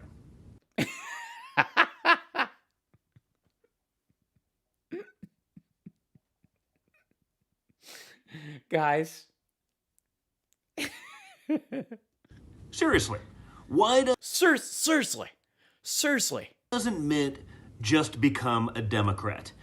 As I see more and more of the nonsense commentary, as I see sort The nonsense commentary? So you've been watching Glenn Beck and Steve Bannon. of the historical decisions, as he himself has come out and said he didn't vote for Trump in 2020. Yeah, a lot of Republicans didn't. Because they still want to have a party. And look, again, he's checking his notes. Look at this. When I see him coming out in December of this year against Donald Trump's stimulus, but last week he seemed to be 100% fine with Joe Biden's stimulus. Yeah, which is twice as big and actually thought out and strategically make sure that the payments in the PPP program actually go to small business instead of Steve Mnuchin and his buddies going at it like a grab bag and $500 billion just evaporating. Which was over 2 times more expensive. Remember, Trump's $900 billion, which was really $600 billion to the American people, it was too expensive. No, nobody said that.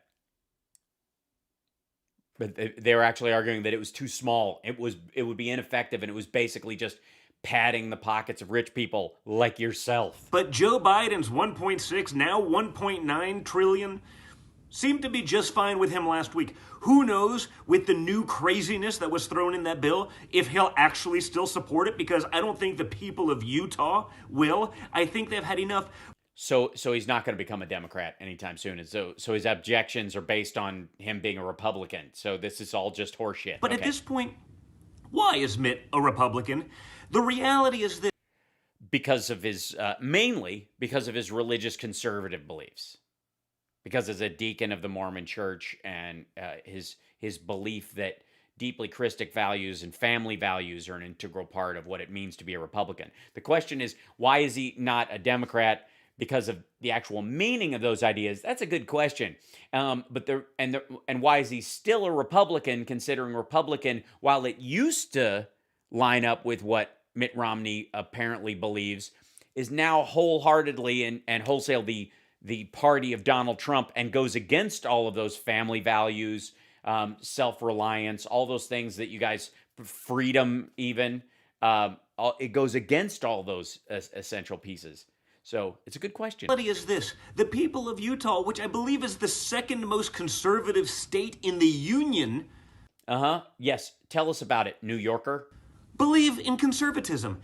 And yeah, but not cocaine conservatism, which is the Donald Trump, Don Jr. party. Yet you seem to have someone that's a cheerleader either for the Democrats or for Joe Biden and his ridiculous policies. But more importantly, which policies are those?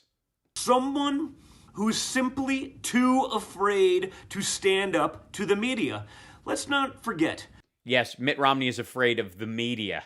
The media destroyed Pierre Delecto. Remember this one? When he had to have a pseudonym to function on Twitter to like some of his stuff because he didn't have the courage just to put out his real thoughts or to actually push back. But the same media that... Right, he's still on Twitter, though. ...destroyed Mitt Romney's pathetic presidential run. Which, by the way... Well, apparently you agree with. We gave you Trump, so maybe we have to thank him for being so bad. Had he won, you probably have no reason for Trump, but because he wouldn't put his foot on the gas. Don't make me regret, voting for Obama the second time. Because he wouldn't push back, because he took the media's claims of racism and chauvinism and sexism and all of these. You mean the binders full of women? These things to heart, he let go.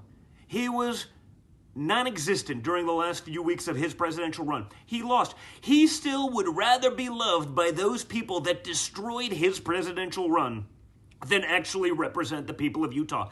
He is still more... No, he does represent the people of Utah. That's what the people of Utah look for in their representation. They are that conservative.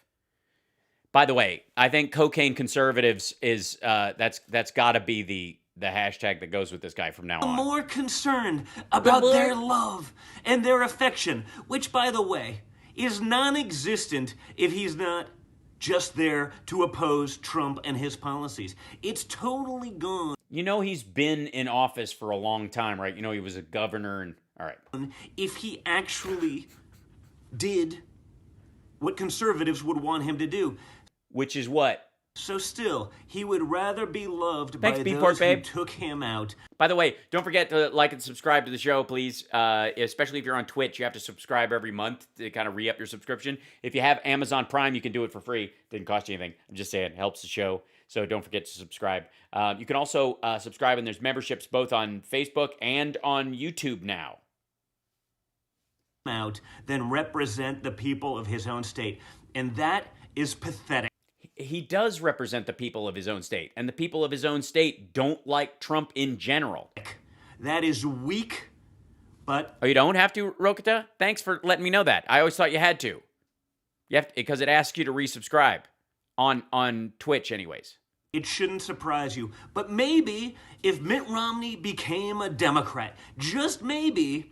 those same media personalities that truly hate his guts, but will utilize him like their useful idiot so long as he's going against Trump, maybe, and just maybe then, they'll actually like him for a few moments.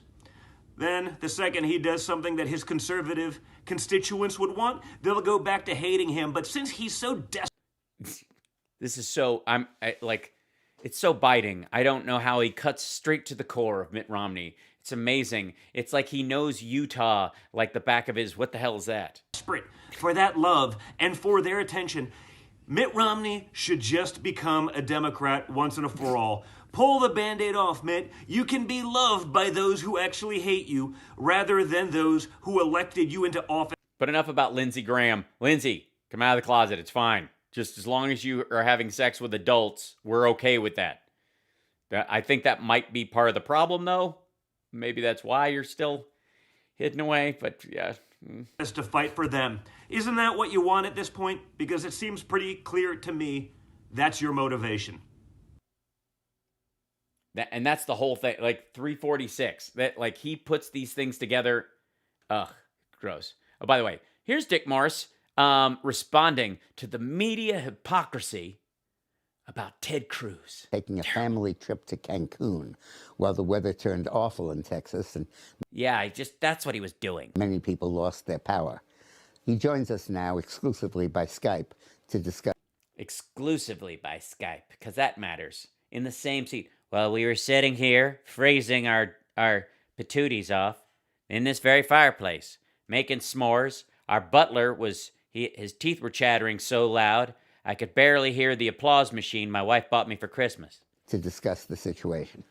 Senator, how are you doing? He's doing great, and so are you, and this is great. This is great. Man, this is great. Smile, Dick. I'm talking to the guy over here. I'm doing terrific. Great to be with you, Dick. Yeah. I think we might have another drop. Good. So what's your side of the story? Yeah, what's your side of the story? Well, sure. As you know, Well, yeah, let me back up and tell you how cold it was and how the power went off. Texas this week has been hit by 2 horrific winter storms. Yeah. We know. Knocked out power for some 4 million Texans. So I was like, fuck this, I'm out. Among them was our family. And so we spent 2 days with no heat, no power. And after a couple of days, our daughters... No. That's a lie, because literally they had your daughter's friends came over because yours was the house with power. Said they didn't have 2 days without power. It's bullshit. Look, this is... let's go somewhere warm. School's just been canceled. Let's get some friends from school. Let's go somewhere warm. And I was like, well, let's see, Florida, anywhere in America outside the polar vortex that's happening. Nah, screw it. Mexico. That's not bad optics for a Republican in the post-Trump era. Heidi and I are parents, and so we said yes, and so we booked. Yeah, that's what you do when your kids, when your 11 and 10-year-old go, let's fly to Mexico. We go, yeah, oh yeah. You know why he said yes? Because it wasn't their idea. It was his idea. Tickets the next. He invited his buddy from college. He flew down and met them there. He stayed. His buddy from college stayed with Heidi and the kids while Ted flew back after he was busted. Day we flew out the next day. Yeah, Hawaii would have been better. That's a good point, Lynette. Hawaii literally is still America, at least.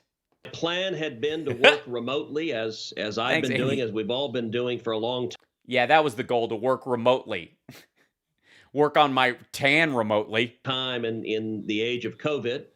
But I got to tell you, even as I started flying out, I started having second thoughts about leaving, just because Texas is in. Just because they served white and it was fish on the plane. But I was like, I like red with my fish. And I was back and forth. I'm like, we're going to Mexico. Do those rules even apply? Can I get a margarita? Why are we not flying to Vista del Lago? Vista del Lago, why? This is in crisis right now. A lot of Texans are hurting. And that didn't occur to you until you were on the goddamn plane in business class. And I think it's important for me to be here physically. And so I am. Physically. Yeah.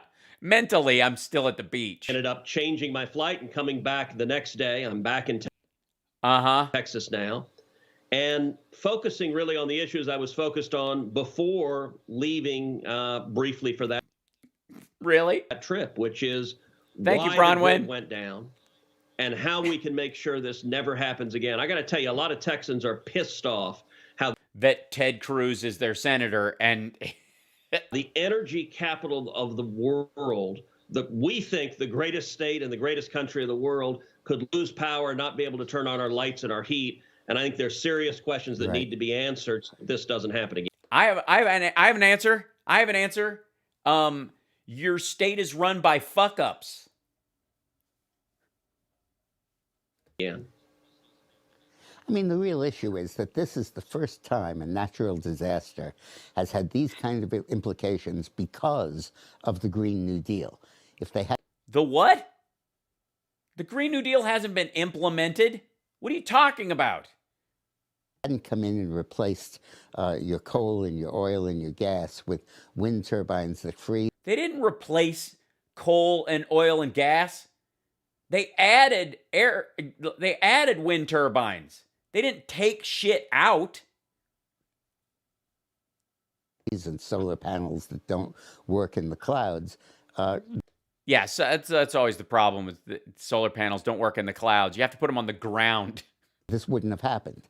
If they replace your energy with renewable energy that won't renew.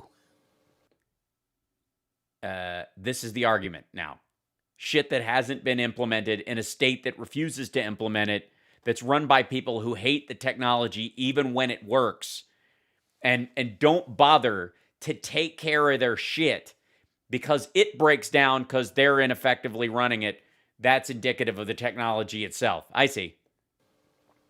Well, I think you're right that there are a lot of government mandates and subsidies that have distorted the energy. Yes, subsidies. That's the problem. There are all these, I mean, how can you blame the people of Texas for taking those sweet, sweet government subsidies? Market. You know, Texas is the #1 producer of wind energy in the country, and about 25% of our power. And yet their grid is #2. Comes from wind energy. The questions you're raising are very good questions because during the height of the storms, that 25% dropped all the way down to 2% as the turbines froze as they wouldn't turn. The solar. Why is that, Ted? They work in the Netherlands. They work in Canada. They work in Minnesota. Why don't they work in Texas when it gets cold? They work in Switzerland. They work in Sweden. The solar panels, likewise, with the bad weather, were not producing energy. Now, to be fair, other sources of energy also had challenges, both coal and natural gas. And nuclear, because it wasn't any of the sources that were the problem. It was the delivery system. The plants that they used to distribute them were shut down, and nobody turned them on. And by the time they went to do it, a lot of the gauges were frozen in the natural gas facilities. When the grid went down, some of the natural gas production plant depended on energy, and so it became a self-reinforcing process. Because it was run by assholes.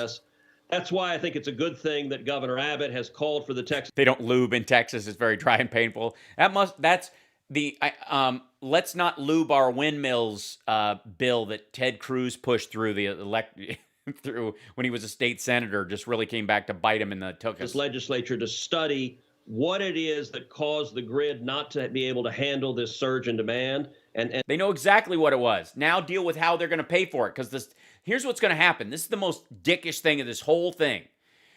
Is people of Texas are getting these like $8, $10, $20, $100,000 power bills because of how the power grid is run down there. And what they're going to try to use is the emergency funds from the federal government to pay the energy providers so that the taxpayers in Texas aren't hit with this bill. So we are going to pay the energy providers for gouging. And to make sure that we prevent it from ever occurring again. You can't, you won't, you're useless. Senator, I'm glad you came on Newsmax so that we could give you a chance to present your point of view. Sounds perfectly reasonable to me. It sounds it's very reasonable anyway. Like the Democrats are trying to get even with you for standing up for election integrity and for Donald Trump during the election integrity? What does this have to do with him fucking off to Cancun? Honest to God, like Dick Morris, this is the same thing with the Ukraine phone call. The Ukraine phone call, all that debacle happened. That wasn't related to Russia. Literally, the Mueller report had unfortunately put a lot of that to bed because Rod Rosenstein wouldn't let him look at the finances. The Mueller report could only go so far. They put their report out, and Trump dodged the bullet. He didn't get impeached based on the Mueller report. So, a couple of days later, drunk on his own power, he calls Ukraine and starts muscling the new president around and does something illegal. It was all hubris. That's what got him impeached. The same thing is true of Ted Cruz. The fuck does this have to do with the election?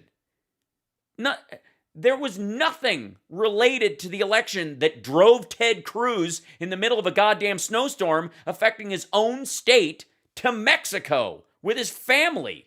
Yes, Morris is on Newsmax. Yes, that's Dick Morris. During the last few months. Well, I got to say, it is a thing how the networks are obsessed about my one-day trip with my family. And it wasn't a one-day trip, Dick. It's one day because you got caught. You were going to stay through the weekend. You admitted it. Yet can't somehow seem to cover Governor Andrew Cuomo and the really horrific policies that led to thousands. Can't cover it. It's all over the news. Thousands of COVID deaths in New York State, where you've got members of his administration now admitting they were lying to regulators about those policies. I think. Yeah, it's in the news. I saw all that. I saw that on MSNBC. Meanwhile, why did you fuck off to Cancun? The news media has an interesting way of assessing what are the real crises facing the country. Thank you, Ted. You get the truth on Newsmax. Hi, I'm That was the edit? Thanks, Dick. Jesus Christ. All right. We're running out of time. Okay. Should we go there first, or would we go to this one? Okay. So, well, gosh, it's hard to choose. There's so much. This is Louis Gohmert. Again, this is we'll only do a little bit of this because this is him talking, I think. And you guys know I don't bother to watch these things twice. 25,000 homes without power. It's too easy. Power this weekend, 160 counties with water disruptions. A lot of people under a boil water notice. A lot of people with no water. People have died as well. and a long over 40 at this point. Again, long road to recovery. We just heard from Senator Chuck Schumer there slamming Texas for getting caught off guard by last week's winter storm. Saying the Lone Star State is paying a price for going it alone and ignoring climate change. Here is Senator Schumer again. The bottom line is Texas thought it could go at it alone and built a system that ignored climate change. It was not what's called resilient. And now Texas is paying the price. I hope they learn the lesson. All right, let's welcome in Congress. Yeah, and that they cut off the part where he's concerned about the people of Texas because the government of Texas is a bunch of dicks. Congressman Gomer now to talk more about this. Now we're going to get the real analysis. Chuck Schumer says you guys got to learn some lessons. I don't think you have the same lessons in mind, do you, Congress? No. Like Schumer's like, keep your teeth in your mouth while you're talking. Those kind of little lessons. Well, not exactly. Bless his heart. You know, he's doing the best he can with... unlike the government of Texas. What little information he has. You don't need much more. It's pretty self-evident. But the fact is that Texas's big problem was they were using resources to move toward solar and wind and did not weatherize their plants. 10 years Everybody else did. How long ago? The Texas was told. So a decade. Texas has been fucking around for a decade. They could have weatherized this stuff 8 years ago. They could have done it in 2011 after the last big winter storm. Literally, he says 10 years ago. 2011 was a huge snowstorm in Texas. They would have literally, he's saying, there was a huge ice storm in Texas in 2011. He's saying exactly that that the Texas government, and himself included, decided to start using renewables right after the worst cold snap they'd had in 2 decades, and decided we don't need to protect ourselves against winter weather. This happens every couple of decades, and, maybe it'll be new in 20 years. We'll only be using this stuff.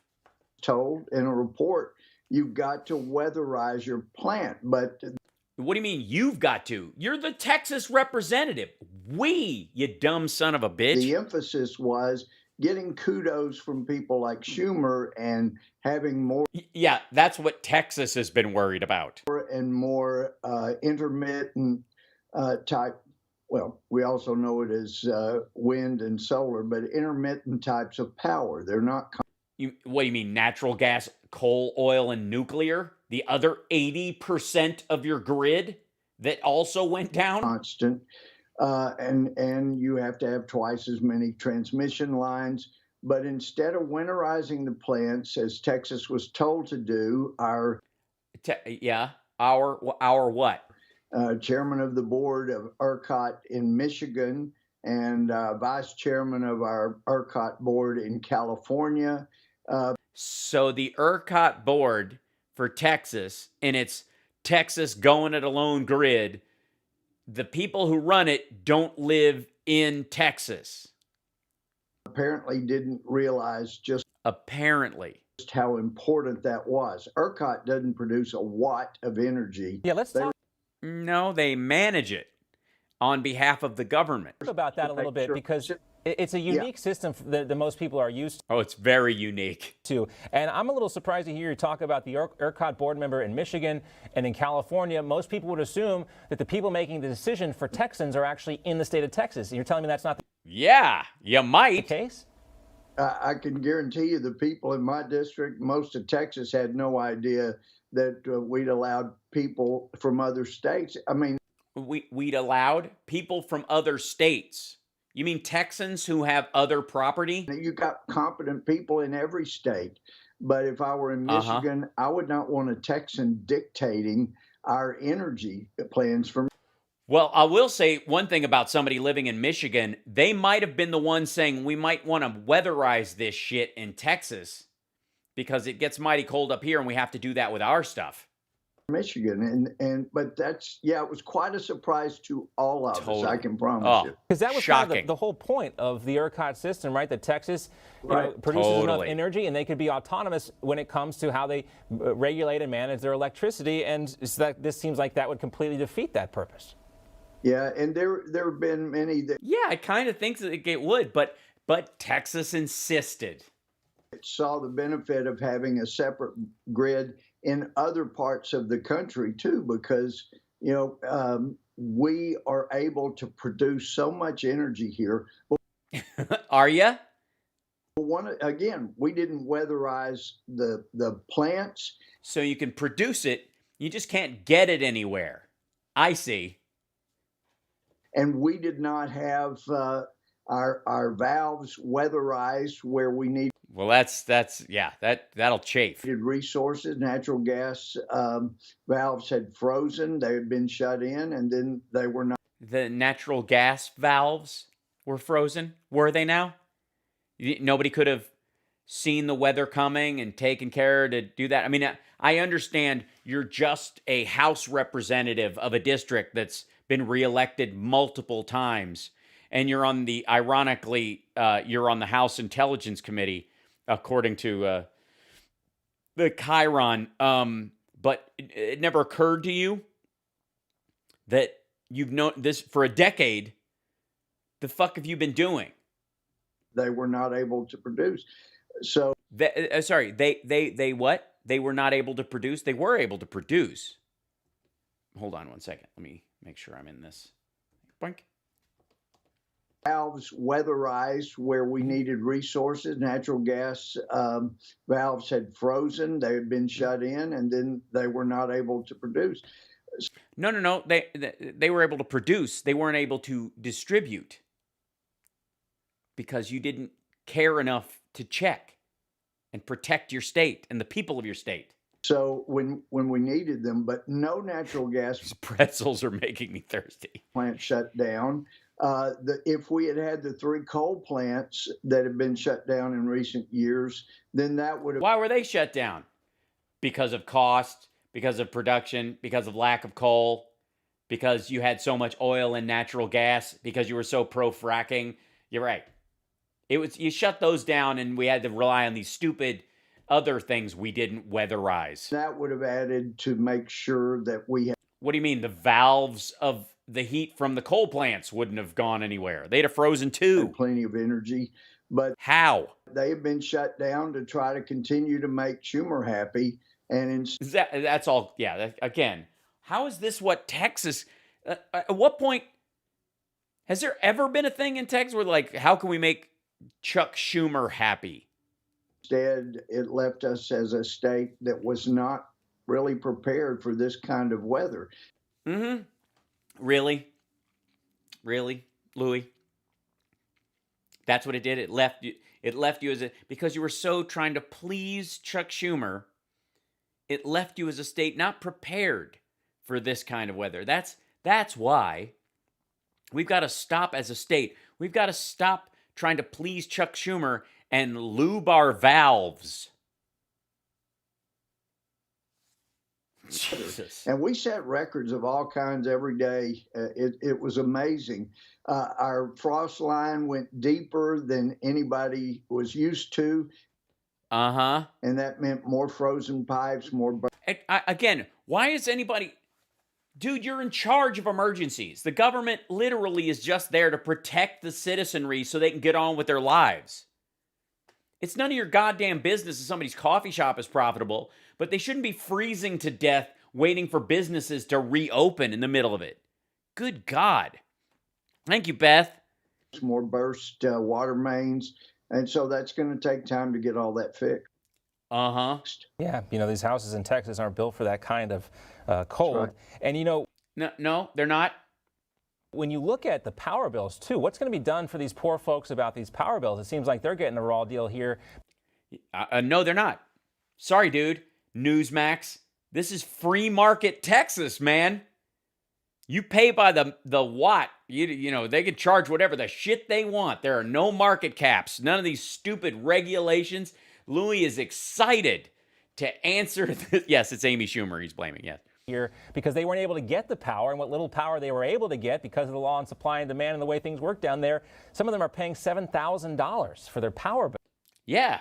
Isn't that a great, uniquely American, man? Yeah, I'd seen that, and that's just I saw that. I don't really know what, excuse me, my tooth is falling out. wrong. And you're right. We've got to do something about it. Nobody should have to pay those kind of power bills. That's ridiculous. Well, then why didn't you pass a law 10 years ago, asshat? So those are things that are going to have to be addressed. And unfortunately, yeah, with regulations. God damn. Some of the federal guidelines, they don't allow for payment of or subsidies for energy bills in Texas. So yeah, because you're separate from the goddamn grid. You guys set that up. That's the federal government. If you were part of the goddamn grid, there would be power sharing that you could benefit from. It's something that we're going to have to deal with here. Yeah, you are.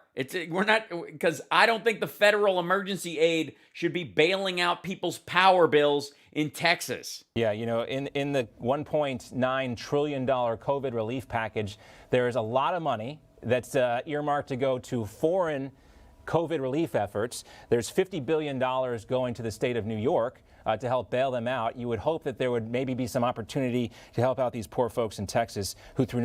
No, there's no poor folks in Texas bullshit.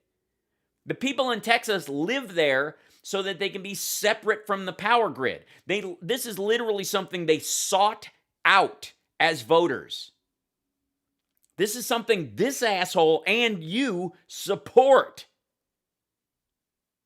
There's a huge difference between we all got hit by a pandemic and there's no tax revenue, and a lot of these big cities that were hit by it because it was no fault of their own.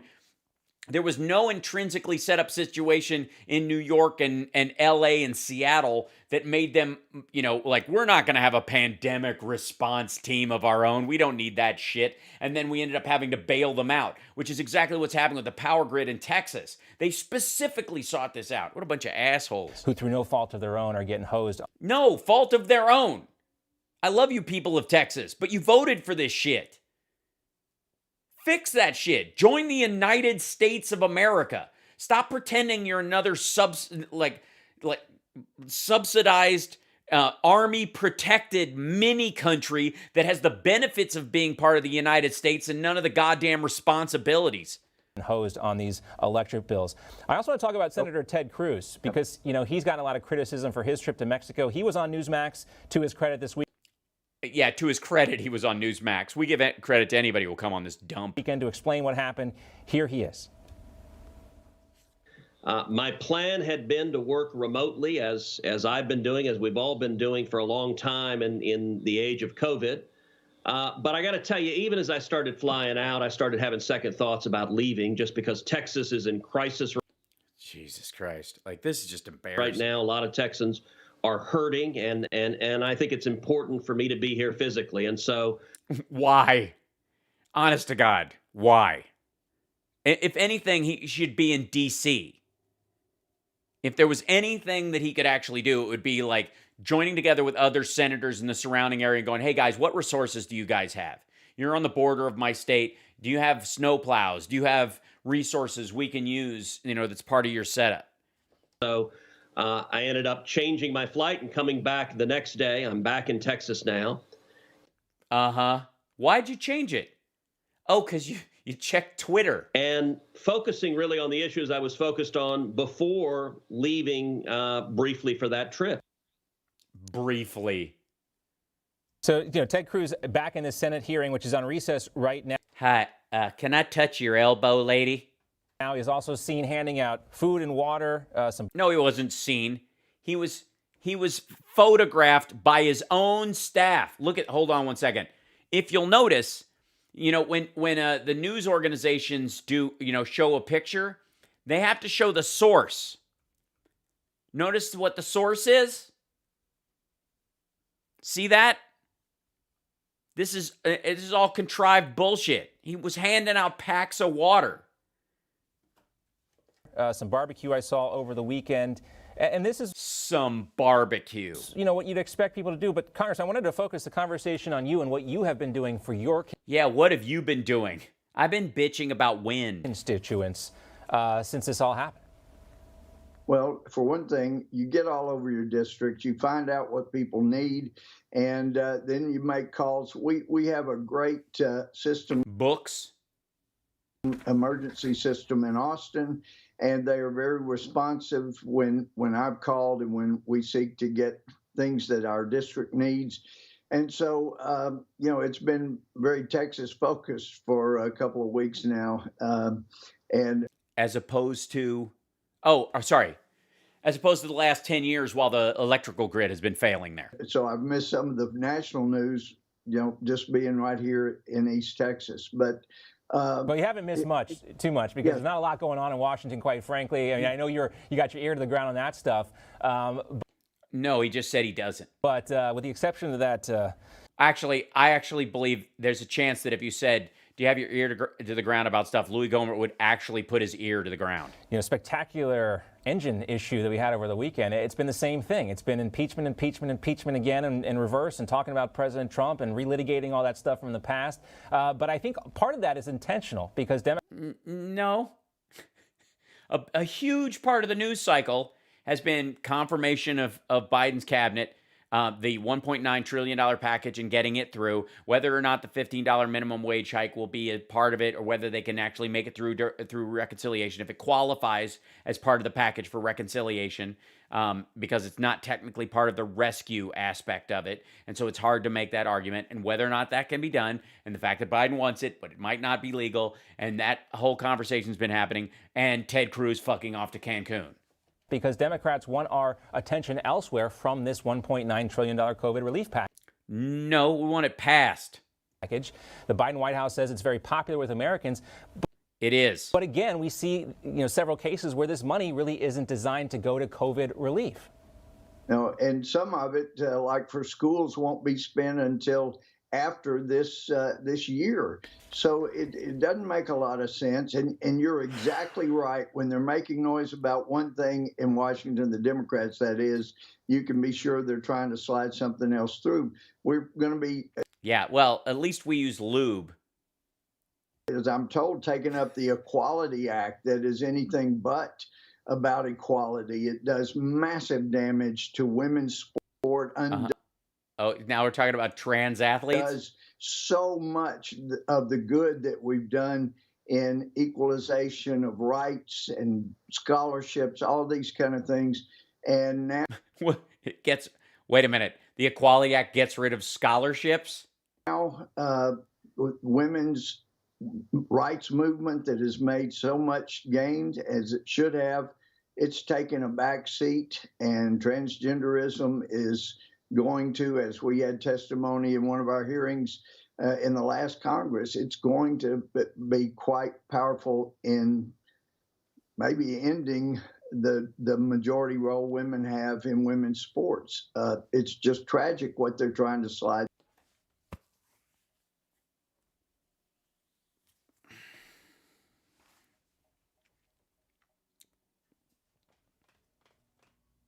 Texas's electrical grid fails. The conversation is about a $1.9 trillion rescue package for the American economy so that the economy doesn't crash and we don't have a second 2008. And this asshat thinks that the number of trans people, which is like 0.5% of the public, the number of them that go into professional or college or high school sports, which is another 0.2% of that 0.5%, is going to be so impactful that will be the end of women's domination in women's sports. And that has to be the conversation over the 1 point trillion. All right. Okay. To slide through. You think about the scholarship opportunities for women in sports now in college. That'll go away. All the, you can talk about you can talk about statistics where young women that play sports and they're much lower pregnancy rates while they're teenagers. These are all proven facts, and it's unclear to. Yes, I think the chances of transgender male to female athletes getting pregnant, I think the chances of that are fairly slim. I don't think that will screw up that statistic. To a lot of us, why? Democrats would want to go down this road. You know, it's apparently it's where a lot of their money came from in order to help them win the last election. Yeah, we've got big trans sports dollars. And so they've got to play to their money sources. And so, yeah, you're not really going to get any, you know, it's all the big softball team, female sports teams who are secretly backing Democrats when they would normally back Republicans, but just so they can get men, in using the vernacular of these folks, on women's sports teams so they can win championships. And that's the Christ. I'm glad we've got priorities. That's what we're seeing. Follow the money. That's unfortunate. Follow the money. Big trans bucks. Only the game with politics too often, and you don't like where it leads. Congressman Gomer, we'll see you soon. Thanks. Yeah, you know where it doesn't lead, asshole? To energy companies making money hand over fist who are charging their customers $8,000, $10,000 for a regular monthly electrical bill in the worst snowstorm ever, while many of them froze to death. They're dead people with thousands of dollars worth of electrical bills because their power came on after they were found dead. Yeah, follow the money, jerk off. Soon. Thanks so much. Thank you. Really good to be with you as always. So good. So good. It's just the best. All right, we're going to finish out on this because Diamond and Silk, they believe the country needs to come together. It didn't take a rocket science to see that the Democrats... It did not take a rocket science to see this. Scientist. Rocket scientist. Story and their theory was falling apart. Yes. So much that not even Gorilla Glue could hold it all together. Yeah. I love that. It's very, they're on the pulse of the zeitgeist of pop culture. The Gorilla Glue story. So, you know, President Trump for the second time was acquitted during this impeachment trial. Mm-hmm. Yeah, it's not like the Republicans ran interference for him again. And many of them were like, yeah, I think he should go to jail for it, but I think it's unconstitutional, so I'm going to use that as an excuse. According to USA Today, after the acquittal, the president did come out and thank most of the Senate Republicans. Okay. He came out and he thanked them. And proclaimed that the political movement he began in 2016 election has only just begun. That's right. And we've only just begun. He is right. And it's so sad. No, he's not. That people are on the left don't even realize how they even made President Donald J. Trump even more powerful. Yes, Donald J. Trump is more popular than Donald J. Trump has ever been. It's, as a matter of fact, they're thinking of declaring it National Donald J. Trump Day. Than ever before. Yeah. Now, Nancy Pelosi was hot. Nancy. And I'm not look out, girl. Talking about she was having hot flashes. She was mad that was that me or was that Silk that made that noise? They did not convict President Trump.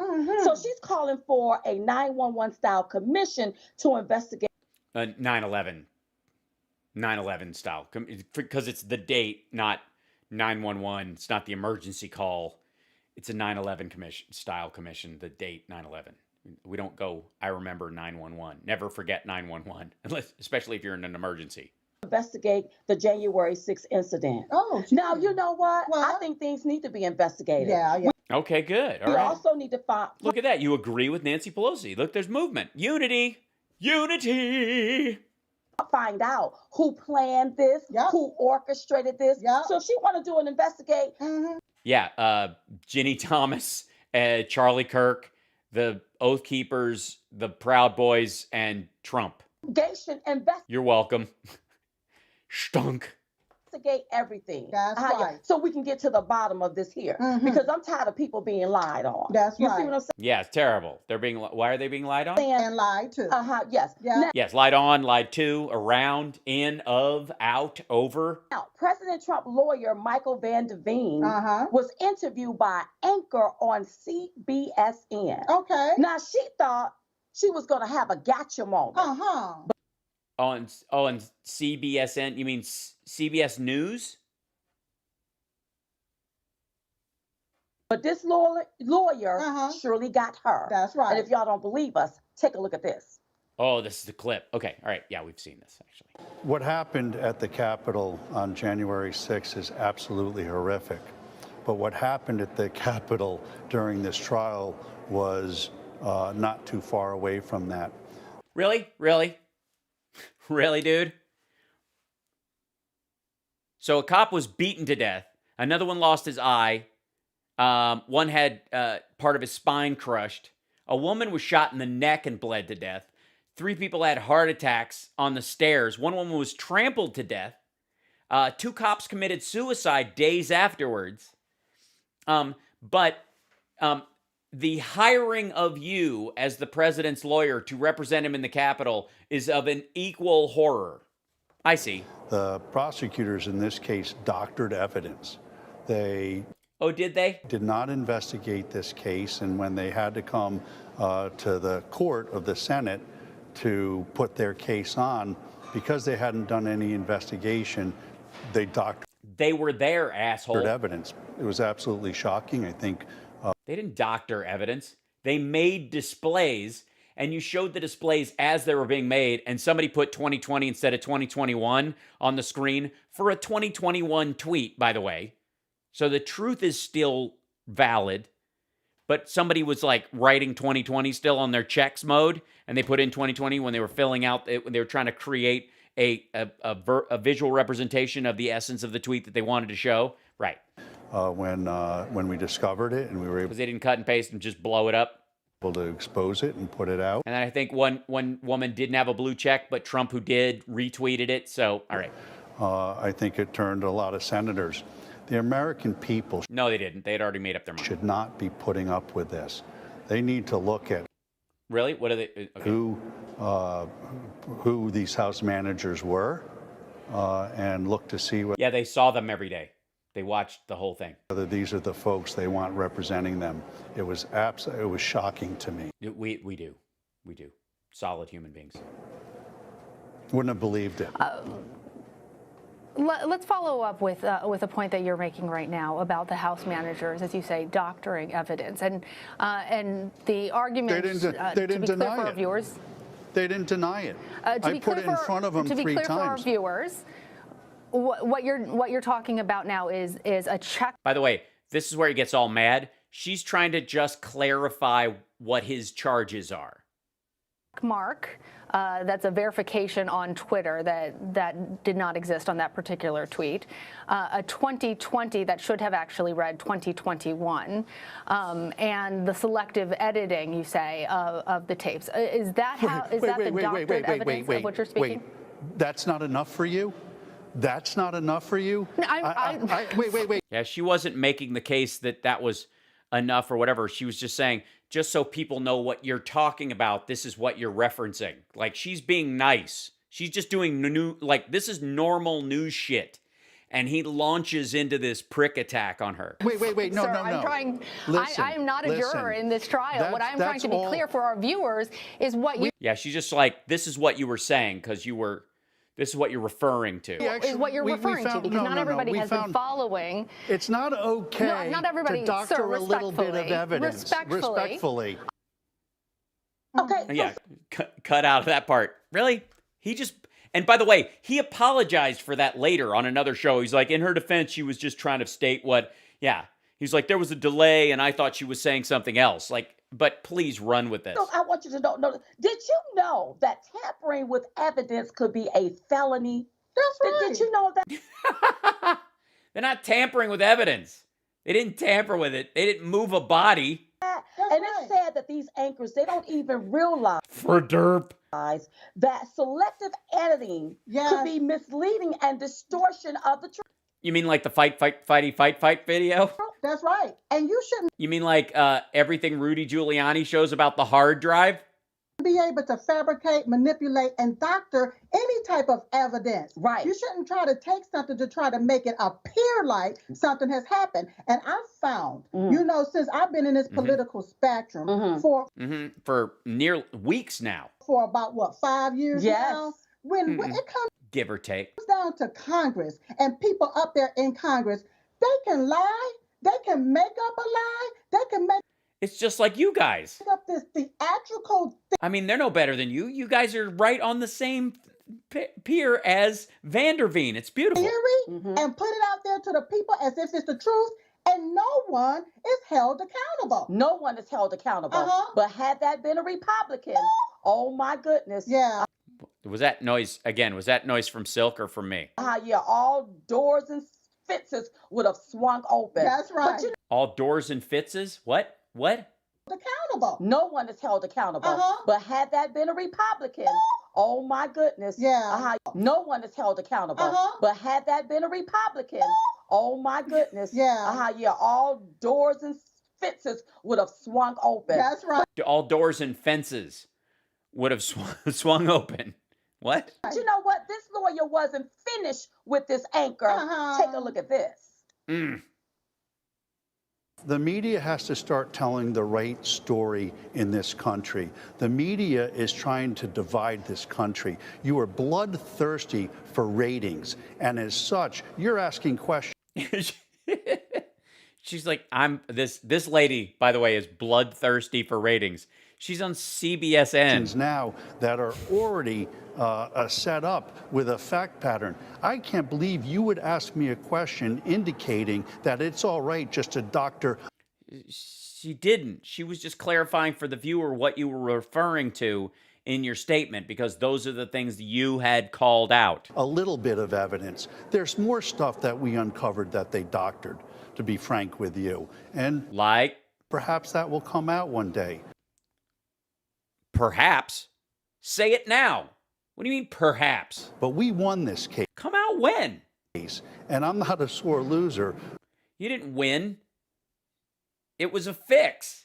You want to call yourself Tyson when the other dude was paid to take a dive. But what happened, or a sore winner, I should say, but what should Freudian slip. What should happen is somebody should look at the conduct of these house managers. It's unconscionable. Aside from no, it's technically conscionable. Just saying. All of the due process violations that my client had, and the media. What violation of due process? What are you talking? You're his lawyer. You are the due process. Media should be looking at a square, straight way. The straight way. When I watch excuse you. The news, I watch one station and it's raining. I watch another station at the same time and it's sunny. Maybe the news is in different states. Maybe when you flip channels, they went from the weather in the state you were in to the weather across the country. Meteorologists. Your coverage is so slanted, it's got to stop. You guys have to stop. You know what? You guys, it's... He's right. Yeah. They are trying to drive a wedge. Some of the recording is off. It makes you like, okay, what's going on? Yeah. Yeah. They're like, I have to check in with Diamond and Silk. I don't know what's up. Let me tell you something. Tell me. Journalist is someone who investigates, collects, and presents information as a news story. Right. Yes. That's what Wikipedia says. A lot of these outlets are not acting like a news organization. Oh, like Sean Hannity and Tucker Carlson and Laura Ingraham and Glenn Beck and Newsmax and OAN and right. Okay. I hear you. They're acting more like tabloid. Yeah, let's get some ratings. Yeah. Let's spread a rumor. Shooting a narrative. So that the public, everything is based on public opinion. Yeah. Is what You mean like Mike Lindell and Newsmax and OAN? they're trying to do here. Yeah. And it's so sad. Yeah. And It is. this here lawyer, I love how he sums it all up. Yeah. Take a look at this. All right, sum it up. Let's hear it. Vanderveen, sum it up. What I'm telling you is that they doctored evidence. And I believe your question says, well, it's only a Twitter check and changing a year of a date here. They switched the date of a Twitter a year to try to connect it to this case. That's not a small thing, ma'am. The other thing they did is they put a check. No, they didn't. It was a 2021 tweet. It said 2020 on the paperwork. It was from now. They didn't have. It would have disconnected it. mark on something to make it look like it was a validated account when it wasn't. No, but Trump's was, and he was the one who pushed that account. I think they assumed that the president would only retweet people who were verified, but in this case they didn't. That was an accidental ad of the check mark. It still doesn't change the fact that he saw that idea and he repeated it. It actually makes it worse if there's no check mark. And when they were caught, they didn't say anything about it. Right, because they were like, oh shit, you're right, there is no blue check mark. Trump's more of an asshole than we thought he was. They didn't even try to come up with an excuse about it. And that's not the way our prosecutors or our government officials should be conducting themselves. And the media shouldn't be letting them get away with it either. I'm tired of the biased media on both sides, left and right. Yeah, totally. He's sick of OAN. This country wants what we want somebody in the center who wants to unify the country. That's why I'm voting for Joe Biden. This country needs is Joe Biden. Country to come together, to take the left and the right and why do you have blue stigmata in your wrist? This country in your needs hand? Is Look this at his left country to palm. come together, to take the left. Did he tried to do the I'm tough, so I'm going to put a cigarette out on my palm, but it was really he was just sucking on a pen, and he went,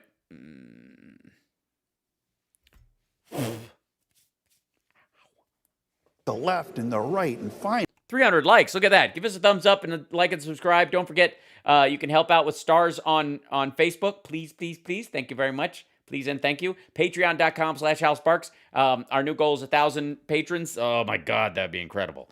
It'd be crazy. I can hardly believe even the fact that we passed the 500 number.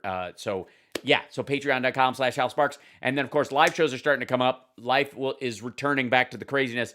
I have some announcements to make in the very near future. And if you're a patron, there's all sorts of benefits live, when I come to your town. So it's very good. And find a middle ground and start responsibly being our public officials, our You mean like Biden's doing right now? Shut up. elected officials. Wow. Wow. He took the words right out of my mouth. Yeah, that's what you guys have been worried about. If anybody, Diamond Silk's been like, we need to come together as a country in the middle. That's been the mantra of Diamond and Silk. I've been saying that. It's time to drop the party affiliation. Yes. It's time. Yes, leave the Republican Party, start your own Patriot Party, and really focus on being a flag hugger. To stop trying to pick a side. Come to the same side, you all. Because Yeah, it's not that we all need to come together in the middle. We all need to gather on my side of the boat so it all tips over and we all drown. at the end of the day, we are Americans. And right up under our noses, things are going on. And we keep bickering back and forth, and that needs to stop. It does. I'm not bickering with you. Let me tell you something. President Trump, Let me tell you something. he had a message from Mitch McConnell. And part of the message, It's really about unity. He had a message for Mitch McConnell about us all coming together. It just fits in right with what Diamond was talking about. Oop. the Democrats and Chuck Schumer played McConnell like a fiddle. They never had it so good, and they want to keep it that way. And he is right. Mitch McConnell has sold out the Republican Party, and there's an old saying, you never miss your water until your well run dry. That's right. Let me tell you something. Tell 'em. These Republicans that tried to throw You never miss your water until your well runs dry? I'm seeing basically a lubrication problem on the right now. I think they're dealing with occasional dryness, and they need to find a solution for it. throw President Trump up under the bus, it's going to come a day you go Throw President Trump up under the bus. All right. wish that he was back in office. That's So right. he can help you all out. What? Wait, you're gonna? Huh? All right, I don't understand that. They full on lost me. Okay, we went way over, but good Lord. Thanks guys for being with me today. I have tomorrow we will have I'm going to focus largely tomorrow on the Michael Lindell shortened, condensed Uber. There was absolute proof. This is Uber proof. This is absolute 100% proof. Tomorrow, I'm going to find a copy of it somewhere. I think it's on LindellTV.com, I hope. Let's look. And hopefully there's the, a version of it. TV.com, I think is where he said it was. Mike Lindell TV. Oops, sorry. .vom. What am I doing? I'm going to barf. Mike Lindell TV. There you go. Where is it? Mike Lindell. Okay, I'll grab it someplace. But I'll find that for tomorrow. Somehow. Isn't it Lindell? Well, I guess it's LindellTV.com or something. Hold on. Is that it? Yeah, there it is. Absolute proof. The trailer. This is the thing we're looking for. Wow. I mean, wow. This is so good. So this is the full one, and then is this the one that's? Yeah. This is. Oh, good Lord. This is 16 minutes long. This one, and then yeah, and then the trailer.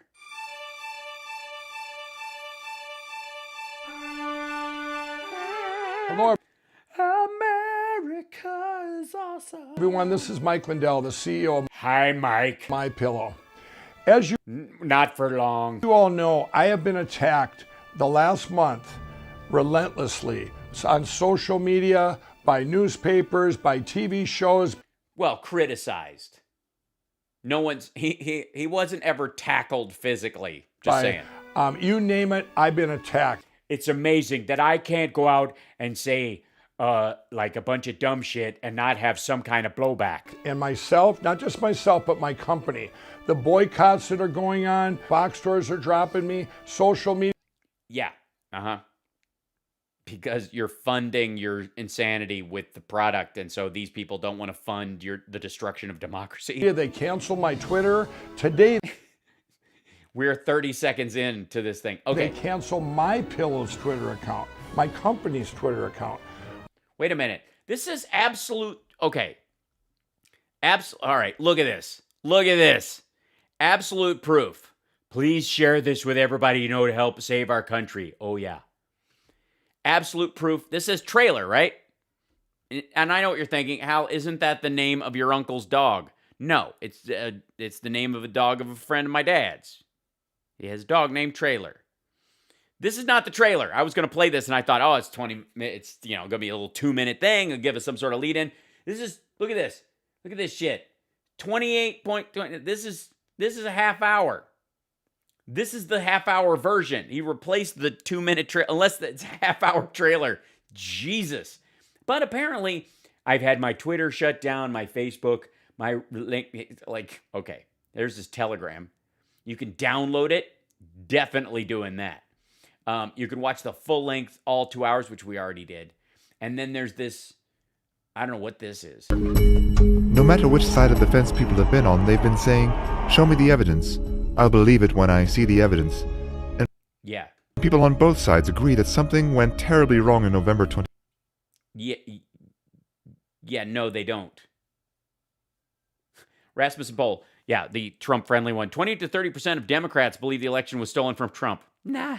2020, but there really has been no comprehensive place to see the evidence of widespread fraud until now.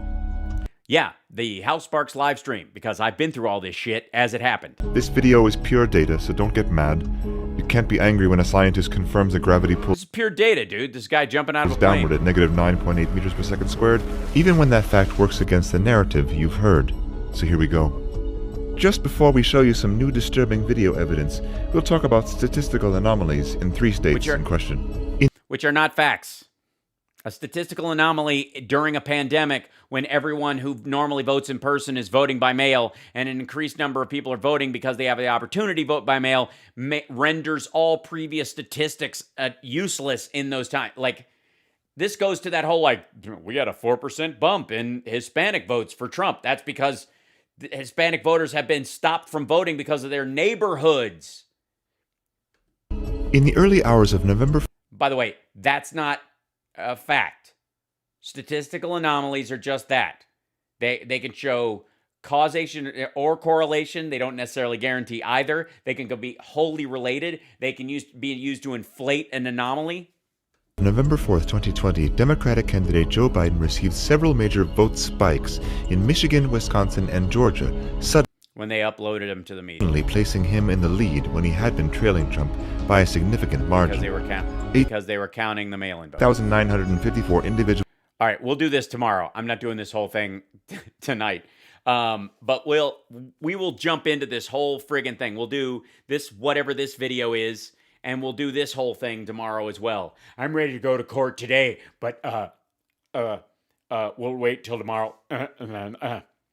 Never heard of uploads. Yeah, you know when they let Steve Kornacki know, and they're like, yeah, we just counted a bunch of mail-in votes. Everything else was humming along, and then we finish the count, and we tabulate, and we upload them. That they all happen at once because mail-in votes, and there were a lot more mail-in votes than any other election, but there shouldn't be a spike, but there is. Yeah, all right. How much did the narrator get paid? Nothing. I mean, these are lunatics. And I'm absolute proof. We're absolutely doing this tomorrow in honor of Mike Lindell getting sued.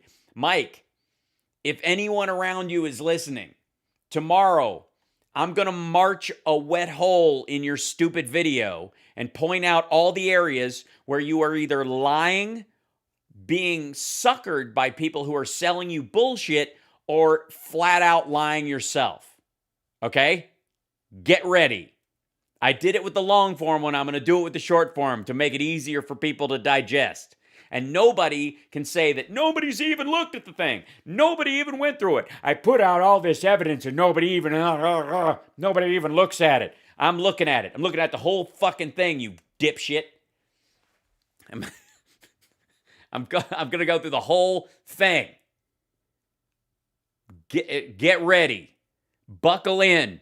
Because after I'm done, you're going to want to call the people, the lawyers for Dominion, and settle. Yeah, it's 80 to... Not so much. Now listen, I called it 100% proof. Now I'm at like 20% proof. Okay? Haha. I may have... Yeah. I'm not going to bring a can of whoop ass tomorrow. No. I'm not even going to open up a fresh can of whoop ass. I'm going to cook up some whoop ass from scratch. So everybody who thinks Mike Lindell knows what the hell he's talking about, or whoever this other dude is, because I'll go through his bullshit too. Tomorrow, I'm going to upset you. I guarantee it. Tune in for a special report. Hal Sparks takes on Absolute Proof tomorrow at 3 p.m. Pacific time, live. Also, after that, maybe Wednesday, I'll do a QAnon special, and I'll go through one of these short form like Q people who still is hanging on to March 4th, since that's coming up. Knock those assholes down a notch. Because they literally think Trump is going to be the 19th president of the Republic of the United States starting March 4th. Okay, fantastic. I'm going to go down there and I'm going to look at all the evidence. And if I find the body of an alien or a UFO, I'm going to give it to you. I'm going to show you the whole thing, unafraid, without fear or favor. So, yeah. And if we look around, some people seek out Sasquatch. I seek out... Snatch. It's very close to the same thing. Some people want Sasquatch. Other people want... Snatch. It's a very... Sorry. So tomorrow, in honor, because I didn't think I'd be able to find it this easy, but thanks to this jackhole showing me where it is and putting it where the trailer was and not even changing his goddamn website to show, look at this. That's not the trailer. False advertising. Already it's a lie.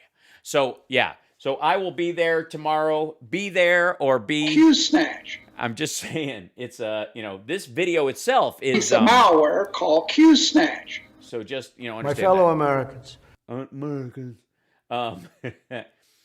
I want to see you guys there. I'm very excited. The new RAM is not in yet. We're waiting for it. Fingers crossed. Amy, I did not see that. I have not. but that's a matter of mail getting to me, and I will check. Thank you. I'm sure it's good. I'm sure it's on its way or whatever. Listen, I'm not here to blow wind up your wazoo. Tomorrow will be 100%. Wow. I'm just saying. So don't be afraid. And snatch. And what we're going to show you, What you're going to see now is 100% proof. Yeah. This is going to reveal all the evil in our country. All of it. It's going to be no wonder the first one was 2 hours long. All the evil in our country? All of it. Shit. All right. Well, either way, Mike, you just have a little nap now. And old Zuli, you have a little nap now. And I'm going to be here tomorrow to do the whole thing. Got it? Okay. Excellent. You guys, thank you so much. Yeah, my show's going to be called 200% Proof. What is Wazoo referring to? That's Dan Bongino talking to Glenn Beck. Listen, I'm not here to blow wind up your wazoo. Smoke is, I think, what he meant. It was closing in on $1 billion company wiped from the face of the earth. That's when Parler went away. 100% proof. Mm-hmm. So I'm here to suck the wind out of your wazoo. That's probably closer to the truth. So, all right, I'm going to sign off. You guys are wonderful. Remember, tomorrow, regular time, and I'm going to show you 100% proof. And act now. Use the promo code MyPillow. No. Don't forget, you can buy merch. You can support the show. But at the very least, give us a thumbs up, a like, and subscribe. If you hated the show and you're a maggot or a Trumpster and you've been trolling and you're hanging out and you don't feel heard and you're angry because you don't think I'm taking this seriously, tune in tomorrow. I'm going to go through the whole thing again. And I'll take a big wet dump all over it and you'll go, oh no. You're misunderstanding him. And I'll go, no, but thank you for the eyeballs. And thank you very much for boosting our numbers and supporting the show by accident. And to everybody who watches regularly, bless you and I thank you. And now I'm going to go watch what's left of the hockey game with my girlfriend and her kid. So, all right, I will see you guys tomorrow. Cheers.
Thanks for the super chats, guys.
Wow.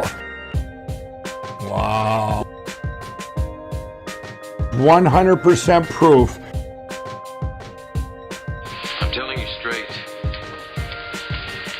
way or the highway. So anybody wants to walk, do it now. I'm your huckleberry. I'm rich and I'm dead sexy. All I'm offering is the truth. Groovy. It's good to be the king. Throw me a frickin' bone here. I'm the boss. I know he can get the job, but can he do the job? To be a moron. To be moronical. An imbecile. Like the dumbest motherfucker that ever lived. I think you're some kind of deviated prevert. I feel like a Kentucky Fried Idiot. He's you real nice. He's you real nice. He's you real nice. If I didn't have puke breath, I'd kiss you. Would you classify that as a launch problem or a design problem?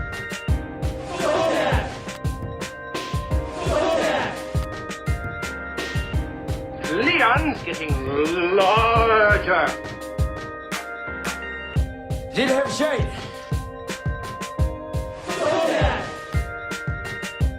I was thinking of the immortal words of Socrates, who said, So that's the kind of fight it's gonna be. Diet Coke! Why don't you just sit there and bleed a while before you taste some real pain? They're not allowed to be offensive, unfortunately.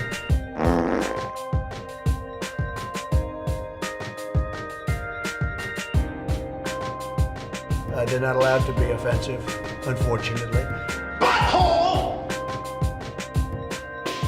They're not allowed to be offensive, unfortunately.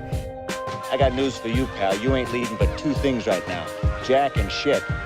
Jack left town. He thinks I made it up. Unbelievable. I'm a dude playing a dude disguised as another dude. Man, I'm tired of being right.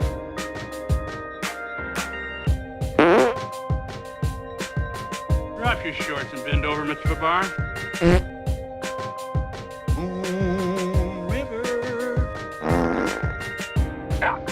You using the whole fist, Doc? Man, I'm tired of being right. Just looking around here, I can tell you're a genuinely dirty person. We're going to be appointing very pro-crime judges.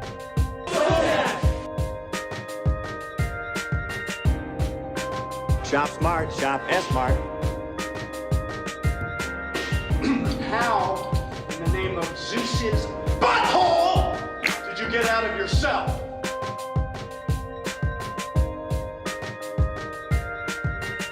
Soup for my family. Soup for my family. That's amazing. How did you do that? Soup for my family. Yosemites, Yosemites. Voila. Voila. Michigan gave us Motang.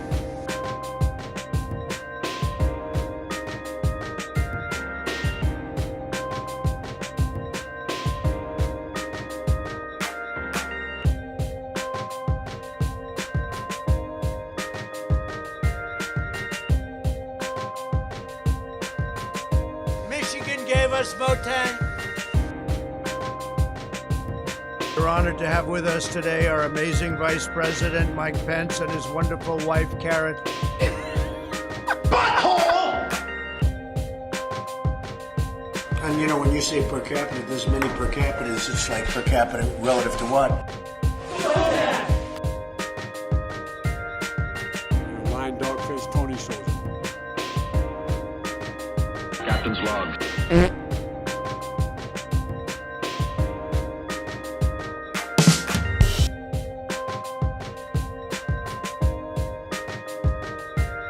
I never thought anybody could forget so much so fast without a severe blow to the head.